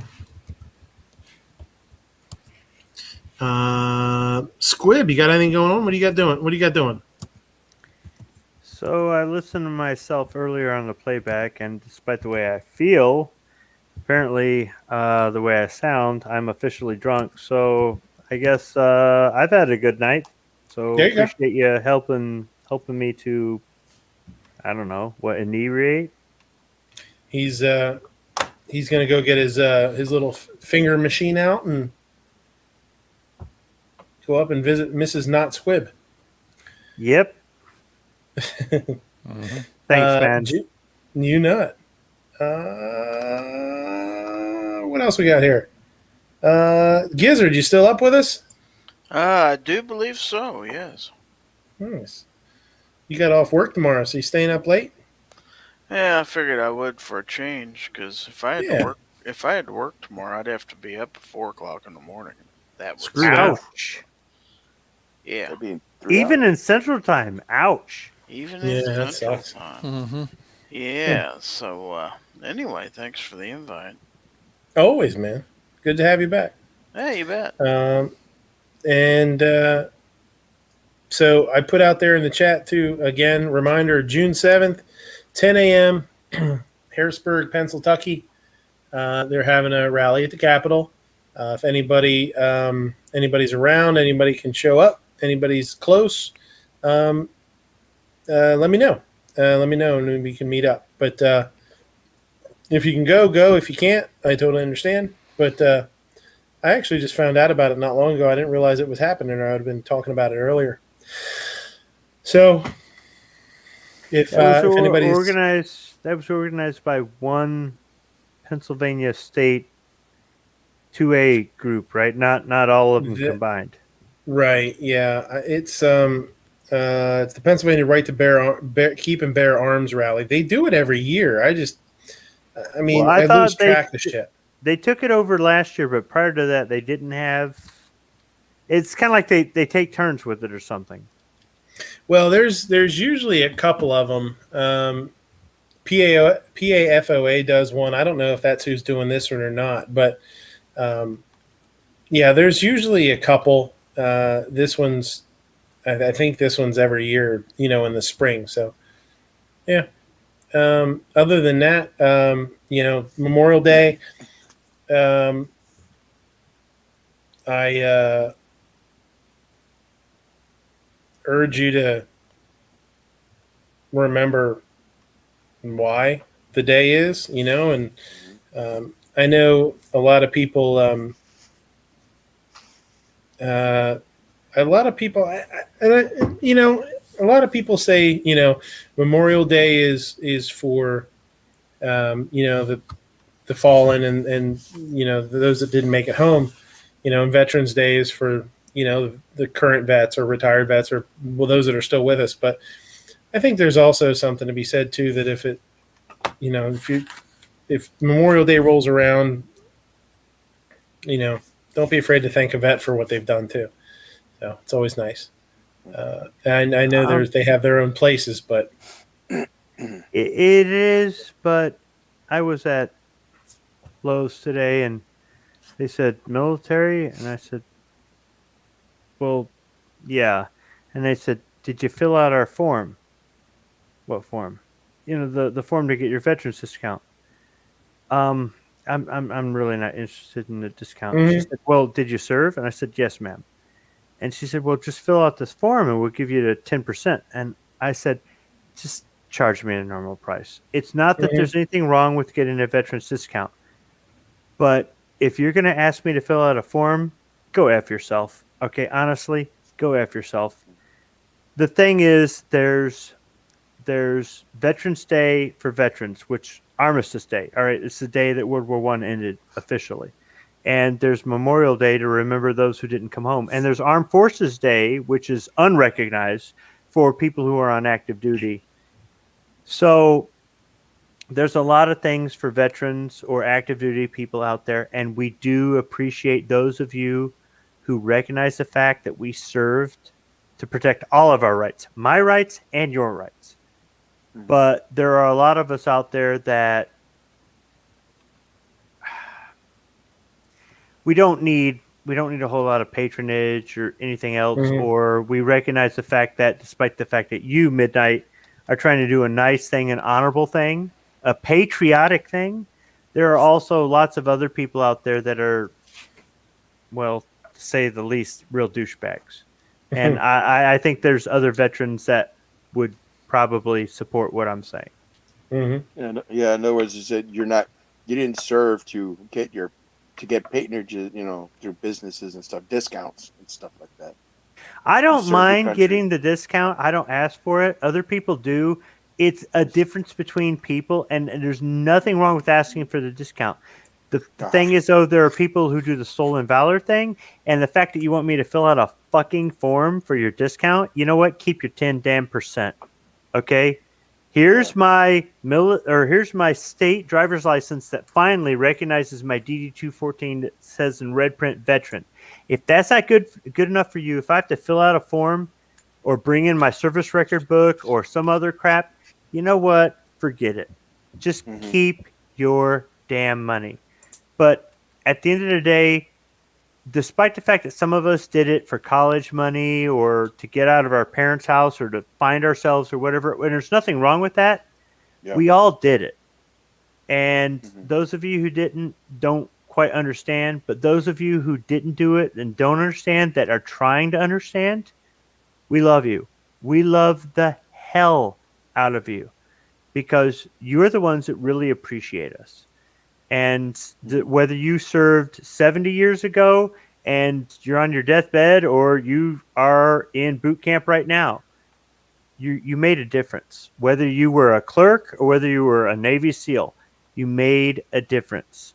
So Memorial Day is about those that unfortunately gave the ultimate sacrifice for all of our freedoms. Our right to go to a Memorial Day sale, our right to badmouth America. Those people gave the ultimate sacrifice, and we'll never forget them. That's right.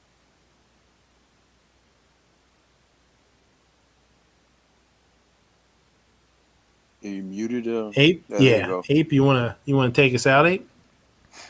Oakley. Ladies, gentlemen, and Genesis of all ages, thank you for watching Midnight Range TM's The Closer. This concludes our regular program, but we'll be back next week, same time, same channel. The Gun Channel's Monday night community programming lineup, 7 p.m. Eastern. It's Hasty Headlines with Never Enough Ammo. Find out what's racist and how the world is quickly spiraling down the tubes. Falling apart. Yeah. However, with this being Memorial Day Monday, these times are very relative and subject to change. 8 p.m. Clover might be doing something. HVS is apparently trying to stalk large chickens that are stealing his pineapples or some sort of nonsense. At 9 p.m. Eastern, it's Never Enough Ammo, a.k.a. Mr. Matt's Guns and Geek podcast, The Week in Geek. I really don't know what they're going to be talking about. Geek stuff. Nerd stuff. Normally there's like a big show or stuff coming out, but I haven't been paying attention.